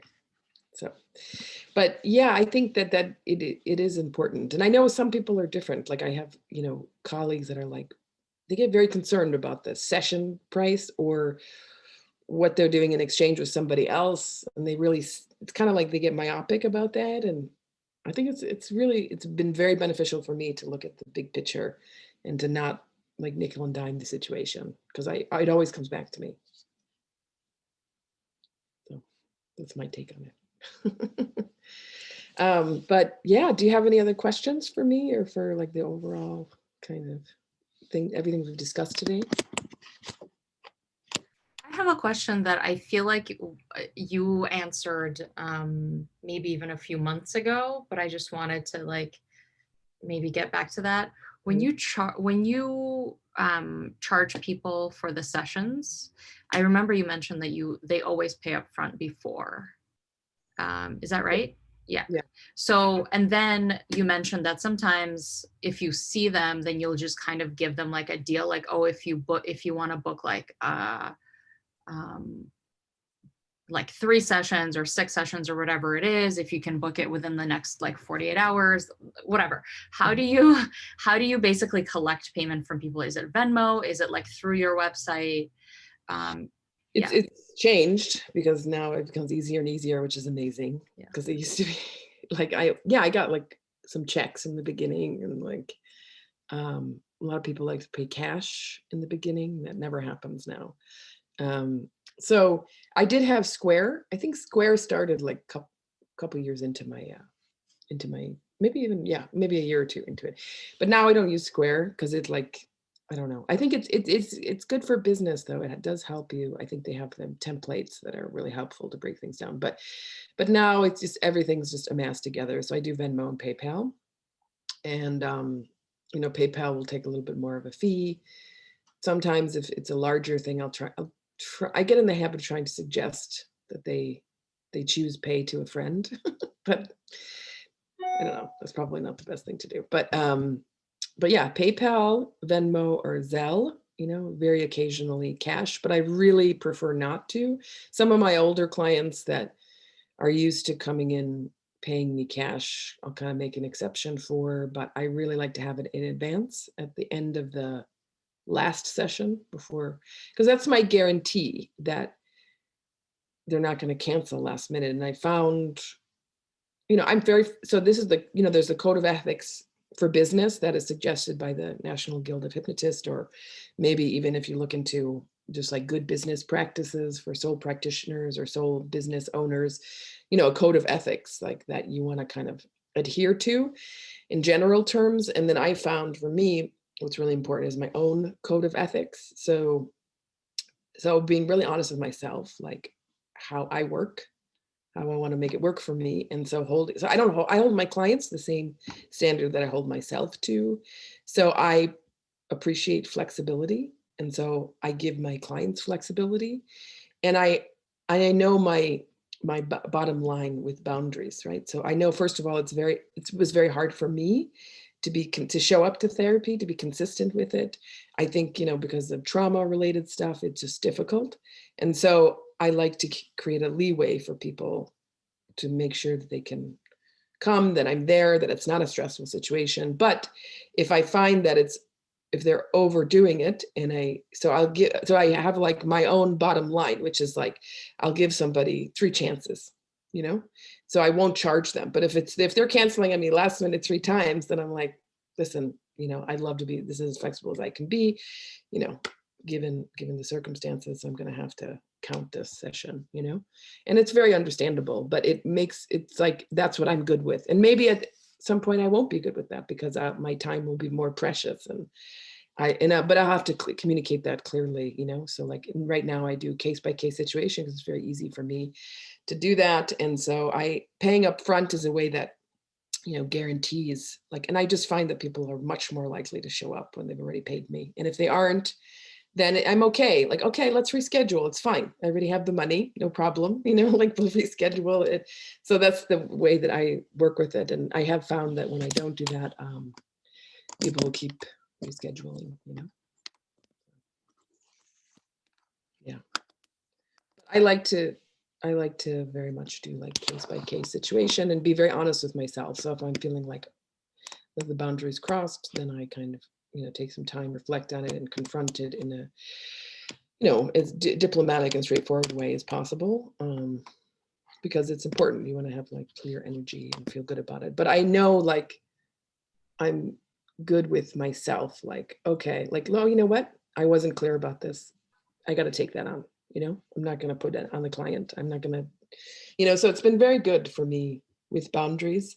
And also it's been very good for me to like up level my own like kind of standard, So, but other people are, they know right away that their code of ethics is they have to have everything up front right away, very little margins of error, very like the cancellation fee is 24 hours, very strict, but they're holding themselves to that standard. They're sending those emails. They're being very clear about it. They're never canceling last minute. If I cancel last minute, I'm always giving a session for free. Or if I cancel within the 24 hours, like even if I don't hold the client to that standard, that's my standard, because I have a viewpoint that the customer is always right, like the client is always right. Like that's just like in Nordstrom, that department store, they have like their whatever corporate culture or whatever.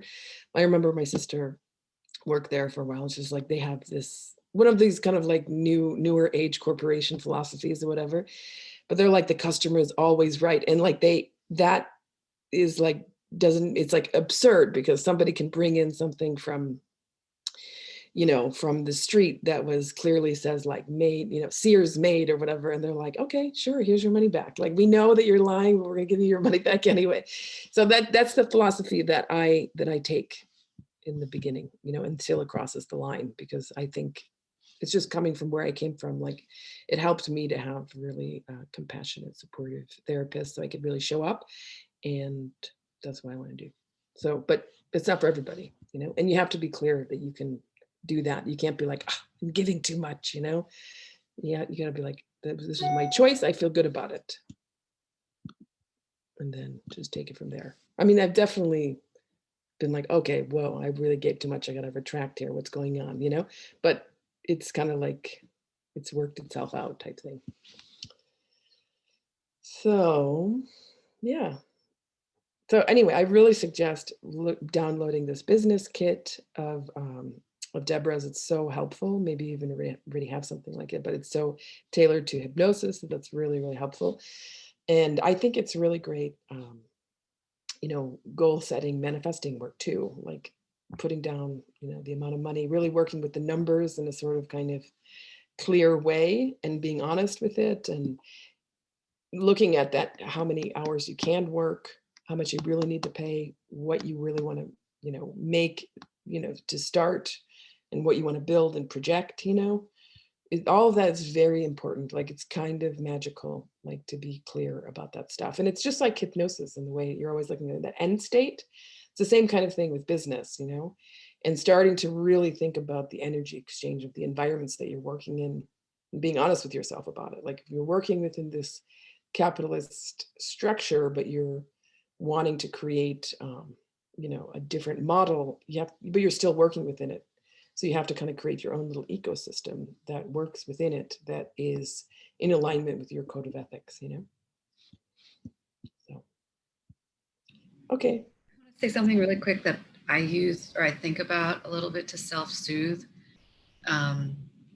When I think about, like, I feel so sorry and sad for all of us that we have to live within this like capitalist society, especially in like late stage capitalism, but it's like all dirty. The inevitability was like this, we knew this, but I talk a lot with one of my friends who has an economics degree. She's like I want to call her like radical socialist, but I don't think socialism is radical at all. I think it's just like really regular. But I was like, well, what separates capitalism from other systems? And, she talks about it's when workers own the means of production is basically what it boils down to. So like when workers own the means of production, and then that way small business is actually very inherently anti-capital. Depends on the small business, right? But in small businesses like ours, where we as the worker own our own means of production, and we're somewhat outside of that, right? Where we like don't own the spaces that we have to rent. We don't own stupid Square that takes 3%, like PayPal that sends money to cops, or, you know, these little ways that things are taken from us. We don't own the website hosting platform that's like a huge conglomerate corporation. So in these ways, we don't own those means of production. But I do like thinking about how us as practitioners with what we do in the way that we do, it's not like a factory where we can't do the labor because we don't own that building. We always have to be below. In some ways, we do very much own our own means of production. And that's cool. inherently anti-capitalist. So I think about that to self-soothe, you know, that we do have that. It's like a some step toward that, and it's like a meaningful one. It's like one of the For sure. Absolutely. Yeah, I think that's like, you know, your code of ethics, like personal value system coming into alignment. It's important. And that's a really good point. It's absolutely true as far as like economics, you know, the basic economic philosophies and structures. And yeah, it's important to kind of like really kind of deep, you know, vision board the different aspects of why you're doing this work, like, you know, why you're doing this business, like what you want to offer on a spiritual level, on a, you know, physical level, material level, and a community level, you know, and how you're going to kind of, what you want to get personally, what you want to give to the community, what you want, you know, all that stuff, like really kind of get into it. I think that, and it's going to develop, it's a creation, it's a creative, you know, thing, being a business owner. So you're going to be learning as you go, for sure, and learning through mistakes. Absolutely. But yeah, I mean, you're helping people. That's that's the thing. Like you're, I mean, I really feel super confident that everyone taking this program is like, has a strong desire to help, you know, themselves and the world. That's like prerequisite number one for, so you are helping people, and that's a wonderful thing, you know. And then having to pay your bills is, you know, it's a vocation. It's, you know, like the Japanese flow chart, the ikigai, how to find your life's purpose, is a really wonderful way to think about self-actualization. It's basically, I can share it with you if I haven't shared it with you before. So it's like these circles that kind of flow one into the other, and there's like Venn diagrams between each circle. And like vocation is, you know, this first circle, which is like what you're naturally good at, what the world needs, and what you get paid for. So like, for example, this is what is vital first part of finding your purpose, is because like in community, like we live in community, we're, you know, collaborative beings by nature, and to be able to do what you're good at and the world needs it and to get paid for it is a vital part about like being in society. And we get paid for things in our, you know, socialist / late stage capitalist society. However, even if we're envisioning like more of a socialist state, like right now in our aggressive hyper beast capitalist state, late stage capitalism, we're still having to work within the system. And like you said, it is, you know, not clean in this way, but we can organize it in a way that is more ethical by being really honest with ourselves, you know, through this work, through our spiritual practices, through our mind-body practices, like being really congruent, being really in alignment, you know, honest with our work. So like when you're really good at something and you get paid to do it, it builds self-worth and confidence, you know, in a way that really helps you actualize, you know. And like, for example, if you're a builder and you get paid to build houses and to learn how to do that, you have this vocation and it feels really good, you know, because you're of service and you get recognized for it and you're validated for it and it's useful, you know. And so that's our first step here, is being useful, like with offering this, you know, service to society and getting paid for it, people who need it. And then from there, it moves into your passions, because that self-worth allows you to really, you know, encourage and express your passions and talents into the world in a more of an art form, you know, more of a generous kind of like connection with spirit that kind of like expresses itself to the world, you know, where you're really having fun with it. So for example, like the builder then will have like, you know, a real strong sense of self-worth and confidence in his place in the world, and then but have this practice of like sculpture on the side or something like that, you know. That's just one example, you know, because he's already feeling this kind of purpose and usefulness in the world, the creative energy that can just come and flow through him in a non-egoic way. So it's not like, oh, I am the artist and I am like the star. It's more just like, this is a natural sense of like being balanced, you know, like kind of like a flow, you know. I mean, I don't know if balance really exists, but like a flow of like, okay, yes, I have a purpose, I have a service, I can pay my bills, I can take care of myself, contribute to the society, and then I have this on this, and then this flows from that, and then that flows from this, and you know, that kind of thing. So, but I think, you know, it's really important to understand, you know, be honest with yourself. If you're egregiously overcharging people for the service, you know, be honest with yourself about that. You know, and it's debatable too, because, you know, it's true. Somebody can come in and it's a life-changing session, right? Like it can be really important life-changing work. Like somebody can, you know, let go of smoking and they've been smoking for 40 years, you know, and that one session cost them $150. So it's like, wow, would they have paid $1,000 for that session? Probably. But, you know, that's your expectation then? Because for me, it's like, you know, you have to absolutely guarantee that that's going to happen if you're going to pay $1,000. And in my experience, you know, it's a percentage. It's not a guarantee, and everybody's quite different. And so I can't guarantee that that's going to happen. So I can't charge that amount of money. Other people will take you know, the aspect of having extreme confidence and, you know, assert that with high expectation from the session. And this is kind of like the, you know, a little bit more of the old school paternal model of hypnosis, or like a much more kind of aggressive, dominant form of hypnosis, which works. It works for a percentage of people that it's like, oh, absolutely, this is life-changing, and all my problems are going to be solved in this one session. I mean, there's something very seductive about that, and it can work for a percentage of the population, but it's a crapshoot.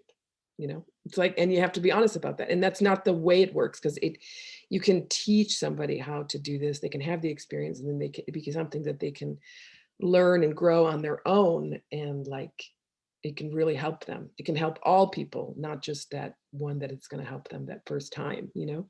So for people who have that high ticket, like session rate and that high expectation, you know, it's a little bit performative, because that expectation is 100% the confidence of the confidence and sales of the hypnotist, you know? So you have to be honest with yourself about that. But maybe they're so confident that they're just like, they've lost that, you know, because they have to believe so much that it's going to work, you know? And if it's not, then it's the client's fault. That's just the opposite of the way that I have been taught and teach, you know? But it's good to see how that's working, you know? I'll send you some super hypnosis, like business podcasts and stuff, like Total Hypnosis Nerd Culture, you know, which you're going to get into more and more now as you become part of the NGH and stuff. And like, it's, you know, a lot of it is pretty problematic, but, you know, just looking at it clearly and like from a business perspective, like, okay, this is what they're doing. This is why they're doing it. This is why it works. This is how people, you know, receive it. This is why it's successful. How am I doing it differently? What are my personal code of ethics, and how does it work? And how is it successful, you know? So Melissa has always been a great model for me, because she's been very successful, and she could definitely charge way more. And she just, you know, even when she was doing the training with me, I think she'd been in practice for about 10 years at that point. And her rate was 200, you know, and I think now it's 200, 250, you know, something like that. And she just keeps it like that. But she'll definitely, you know, give people a free session, you know, like to her students, or to like when she can, to people who need it. Like she's first and foremost committed to helping people, you know, and then she has her, you know, her business, you know, all set and organized too. But like, you know, I don't know. It's just, I always felt like she could charge more, but she doesn't. And that's kind of the model that I want to take too, you know? So. How long are the sessions? 50 minutes? I mean, the standard session is 15 minutes. It would say anywhere from like, that's like you give yourself about 10 minutes in between sessions. That's what I did for a long time. It's very standard. It really helped me to manage time and boundaries and organize the session and have success over the session, organize my time. But now I've opened up more to, like an hour and a half. 75 minutes is really solid amount of time. But I think it's better to start shorter, actually, because it forces you to be really kind of organized and commanding in this, of the time. And yeah, so I think, I mean, for me, it's always important that I have, there's a, I'm hitting a diversity element, like, and I can definitely make sure that people who need it and I can do it get the service, so that's why I like being flexible, because I kind of like make my own rules and make sure that that's happening. Like just creating something where I can definitely volunteer or, be of service, but also, it probably would be beneficial just to have it very clear and set from the beginning, where it's like, okay, once a month, I have this Commonwealth Day, or like, if you can't afford this, write me, I have a certain amount of sessions that are available for people in need. That's just really clear and organized. Just have it set from the beginning, and then you can work your way up, but it's important to first to make sure that you're taken care of. It's like the whole thing, like, that thing that they always say about the airplane, like you have to take care of yourself. You have to pull your air mask down before you, and it's true a little bit. So you definitely have to make sure that your bills are paid and that, you can take care of yourself and feel good, and then have enough energy for your clients, I guess I'm asking, I wonder how you all feel about this. I have struggled, I think, with being like, well, if I worked somewhere, I would make less than this, or I want things to be accessible for like my community around me. But the thing is, it's not accessible anyway. So what difference does it make if I raise my rates and then my higher rates are subsidizing more like free labor, or unpaid labor? And that way they might kind of balance out in a different way. I guess in my mind, I'm like $250 an hour seems like really high, and I know, I mean, I guess it's on the low end too for what most attorneys bill out, and like their billable hours are sort of different than their like actual worked hours, just like it's true for all of us.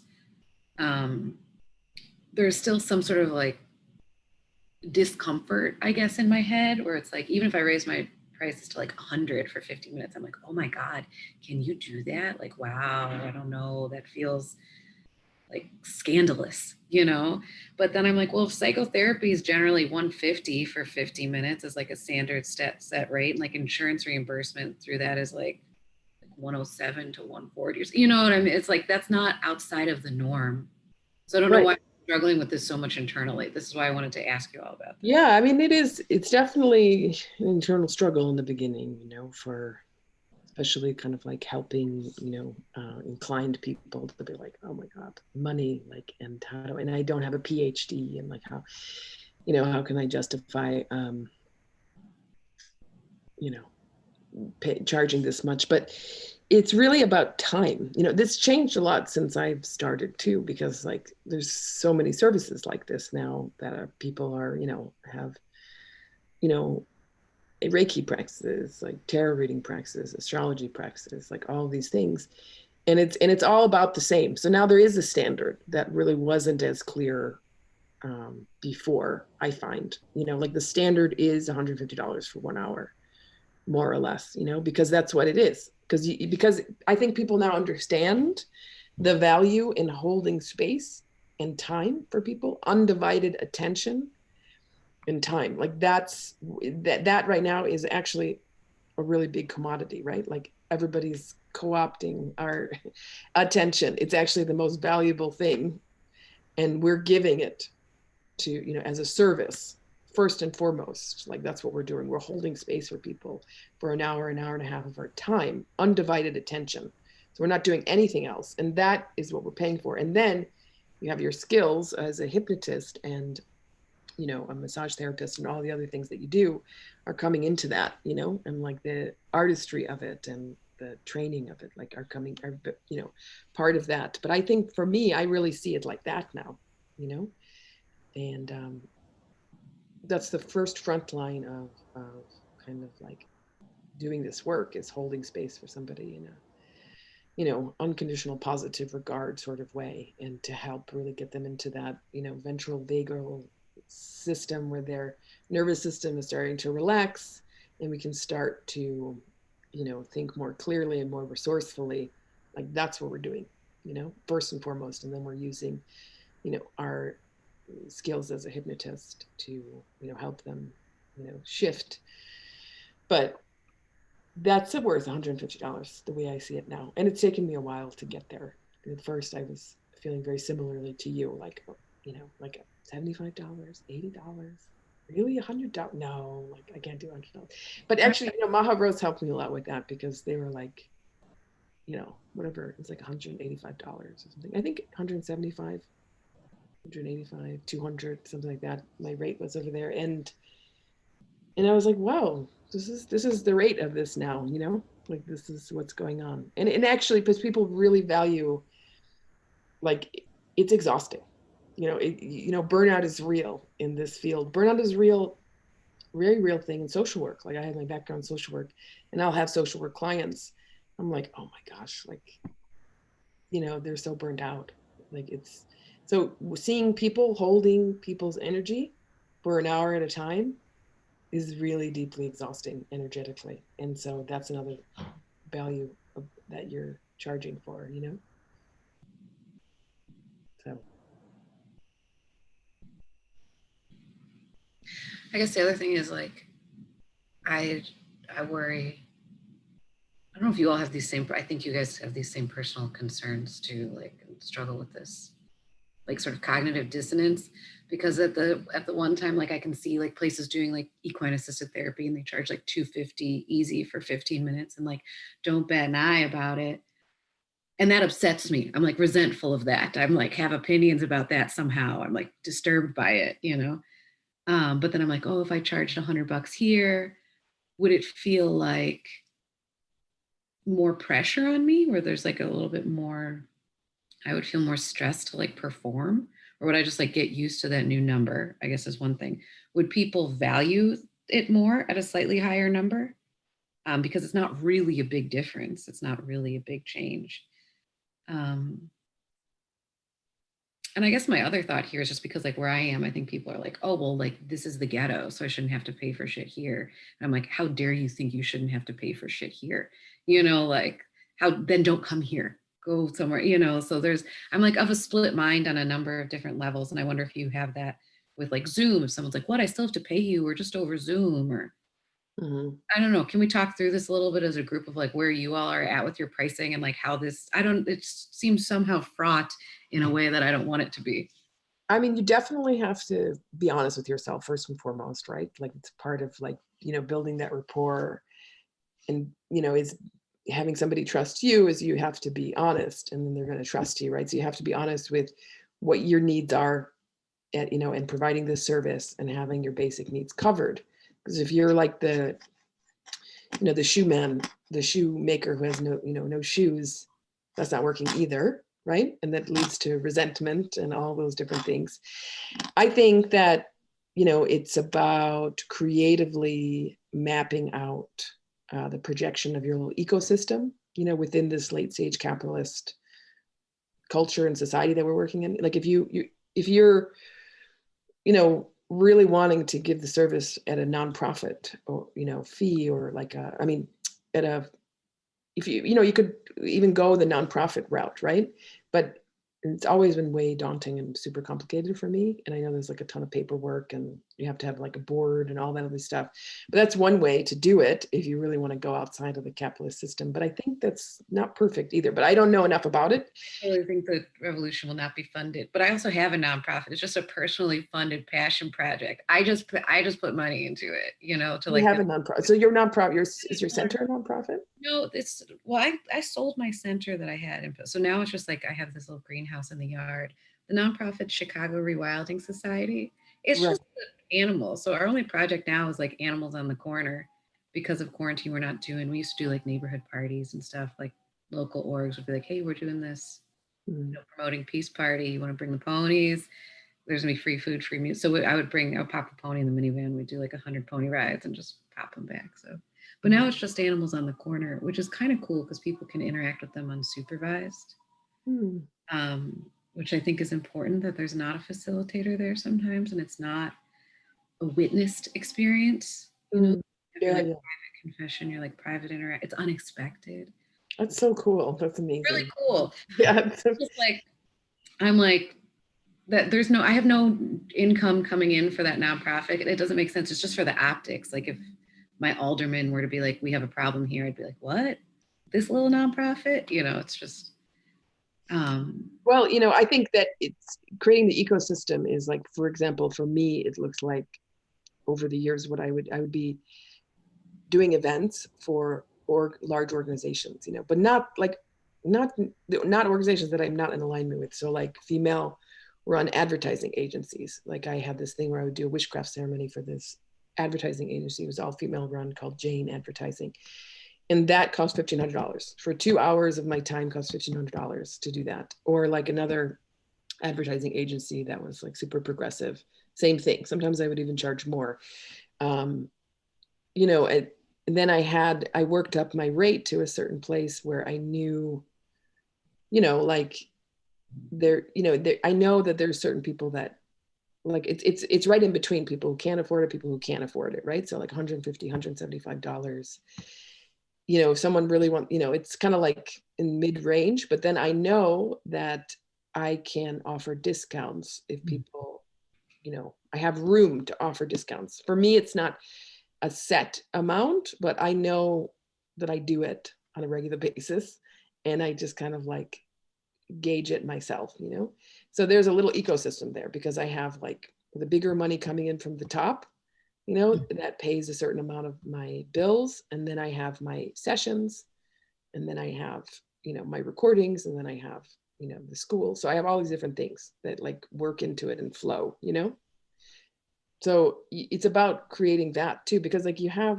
there are people that like have money that really, they can pay that amount of money, so like there should be like a tier for that. I think and I think that when you organize it and set it up and make it really clear, it kind of, clarifies that cognitive dissonance. Like it kind of makes it more clear, and then you're like more set, and then you can kind of improve it from there, because there are definitely like organization schools, or another way to do it is to do the workshop, right? And you have, like, if you have to make $6,000, right? Like that's what you need to make for like, 1 or 2 months. So like you do a workshop online, and in a way, these Zoom things are much more democratic because you can get, you can do a weekly thing for 21 days, and each person pays, $300 for 6 weeks or 4 weeks or whatever. And then you make $6,000 that way. But then you have your session rate, which is $150, but then you have, one session a week that's for free. So that's another example, So how are you coming to that bigger number? You have to, or you do a program like, okay, I do 12 sessions, over this amount of time, this is what's going to happen. And it's $1,500. So, you have to sell 4 of those, $1,500, but there's like a payment plan. So it's easier, So you just have to organize the ecosystem. I think that's what's really helped me.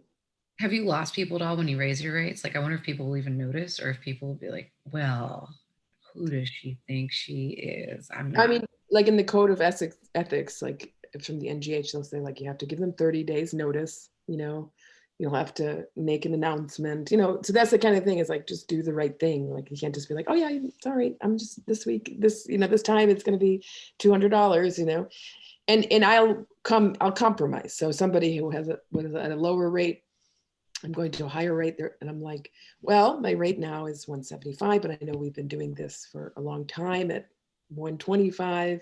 Are you okay with raising it a little bit? How does that feel? What feels good to you? And they'll be like, most of the time they'll be like, sure, I'll do 150, that's fine. Or sometimes they'll be like, okay, fine, 175 is good, But again, I'm always doing those packages. which really bring my rate down to maybe 125, 150.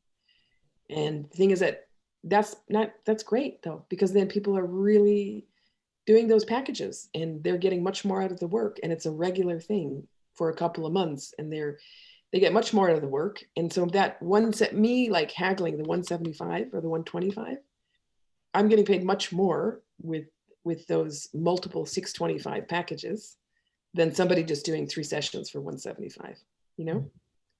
So like, it's like the bigger game type thing, you know? So my hour then goes down, but then I have much more people that are regular, and I definitely can make my bottom line a lot easier with larger chunks of money, you know, because I started it out in a negative in my bank, you know, like I never had savings, I never had anything. So I had to, you know, pay New York City rent and office and all the things. So I had to get thousands of dollars right away, you know, and you don't do that by one little thing at a time, unless you have savings. And you can do it that way, you know. Thank you. This dovetails nicely. This is all. I'm gonna send out an email and be like, I'm raising my prices because I want to put ponies on the corner. And if people are like, I'm not into it, then I'll be like, then don't fucking come here. Like another thing is, then I don't want to see you. Like another thing, like the Patreon is another thing. I haven't done that, but I know people are like, oh, if you want to donate, do you have a donation thing? I do, but I haven't set up the links or anything because like all that fills me with so much like dread. Yeah. I mean, there's a lot of great resources too. I mean, I took one business class once and I made like $6,000 in a couple of days. Just even thinking about it and like talking about it and writing things down. It's pretty magical. So there's a lot of great business classes out there for people that are like heart-centered, so to speak, or really working with this kind of work. And I think that even just dedicating the time and attention to it for yourself is in my experience been very beneficial. Of course, sometimes they charge a ton of money, so you want to be careful about that, but just doing an intro class or doing, you know, is very helpful, you know. And Wolf is going to lead a business building support circle on Monday, so maybe we can go through these, you know, sheets that these like Excel sheets that Deborah share with us and stuff like that. Today, Monday? Next Monday. I'm gonna Slack. I wanted to ask you about that too, because I have like a pretty solid handful of information that I think could be really beneficial for some people, especially early on, but I am by no means an expert. So I'm hoping it'll be a little more of like a round table, like let's all. Exactly. That's what it's meant to be. It's meant to be like a round table. So support circle. So really it's like totally non-hierarchical, you know, like, yeah, it's totally support circle sharing, skill share type thing, and then like kind of study hour support, you know, like kind of let's do this now. That's my vision out of it. Okay, that's what I thought and what I was hoping. So what's that? Because I was like, that's what I was hoping and what I figured too, because I'm like, great, I'll do like a light trance. We can all share some information. Yeah. Please refute it if anything I say is incorrect or you think otherwise. And then like, let's all contribute what we have about the topic of like, you know, this kind of back-end organization stuff that Deborah was talking about, like taxes and stuff. So, yeah, no, it's all about like, you know, like just sharing, like this is what works for me. I thought this is really great. This is what I want to, you know, get done. And then other people be like, okay, great. Like that's really helpful. This worked for me. And let's, you know, think about this creatively, help each other out with some bouncing around ideas and kind of hold each other accountable. Right. So then like, and then have the time to kind of do it, like, do, you know, like that. I think that's helpful in the beginning, because I know like it's just like the elephant in the room, like, oh God, I have to write my bio, and it's like, oh my God, it's the worst. It's like so difficult to do that. So just to show up and have the time and support to just get it done a little bit and have a little bit of a monthly accountability, I think that's just foster. Yeah, I had just mentioned it to a friend that I was starting to like write things down for it, and they were like, oh, you know enough about taxes to do a 2-hour presentation? And I was like, no, wait, I should clarify. I was like, I should really make sure that's not what we're thinking. Yeah, no, it's just to start doing it together. You know. Cool. Yeah. Awesome. Because that's the thing. This is a very lonely path in some regard, you know, because like being a sole practitioner, like after the training, especially on Zoom, you're just there. Like even in the office that I was at for 8 years, like everybody was behind the closed doors, you know, like Deborah and I, you know, hung out a handful of times in 8 years, even though she's like a great friend of mine, because we're in the room whispering away doing our hypnosis session, you know. So you're just alone doing this with your clients. So it's so nice to have the support, you know, especially when you're starting out, because it's gonna be like, how do I do this? You know, like, how does it happen? So that's really what it's about. Cool. Okay, well, thank you so much. I hope you guys are excited about your businesses. Yeah, today was great. It was so informative. Thank you. And I do think, you know, her suggestion and realistic outlook on, you know, having a job or a day job or that kind of thing is something to really think about and not beat yourself up about. But, you know, being, again, it's just continuing being honest and doing that self-hypnosis work of being honest with yourself, not deluding yourself, but like, you know, being honest with yourself, like, I really want to do this. Okay, let's make a plan, you know, let's make a business plan. But also, how am I going to pay the bills and support myself and get there? So like a bridge job is good, but making sure that, you know, is it taking up all your time and energy? Like, you know, how can, maybe I'm going to realistically have 1 day, 2 days a week for hypnosis. But when you're starting something out, you know, expect that for a year or two, you're going to be eating into your personal time. So it's going to be, you know, probably, you know, like, or like, you know, it's an investment of time. It already has been. You've already invested a lot of time and energy to it, but like, it's going to continue. Like, you're going to be continuing investing, but hopefully you'll be fulfilled and passionate about it, that I won't really feel like that, you know. But like, you know, having the job on the side, but really doing well with your part-time hypnosis practice, that job on the side has less of like an impact on your confidence or well-being. You're just like, yeah, I'm doing this job on the side, but I really love this. I'm building this thing and it's awesome, you know? And so like, you work that however you want, you know, however it works for you. You can build it into a full-time practice or not. But I know for me, it started to really shift because I really love this work so much that the jobs that I was doing on the side, even though like, whatever, they could have been like, I could have had my identity wrapped up into it. It just shifted because I made the decision that I'm going to, you know, become a hypnosis practitioner. So like those other jobs, it was like, it was cool. I was like, okay, I'm doing this job. It's great. Like, and fun. It's not like my self-worth is no longer attached to any of this stuff because I'm like in this slipstream of this other purpose, you know? So anyways, I don't want to talk about more and more and more. I'll just be on a tangent. Okay, well, thank you so much. I'm going to put the recording up, send you Deborah's info and the link, the business link, and business kit link, and then anything else? Am I supposed to send you anything else? Oh, I have a little bit of an embarrassing question. Where do I find the exam? Oh, the exam. It should be in your email. It's just in the email. You just sent it like I'll send it to you again. Yeah, I didn't know if it was in a drive buried or if it's in an email or. I'll send it to you again.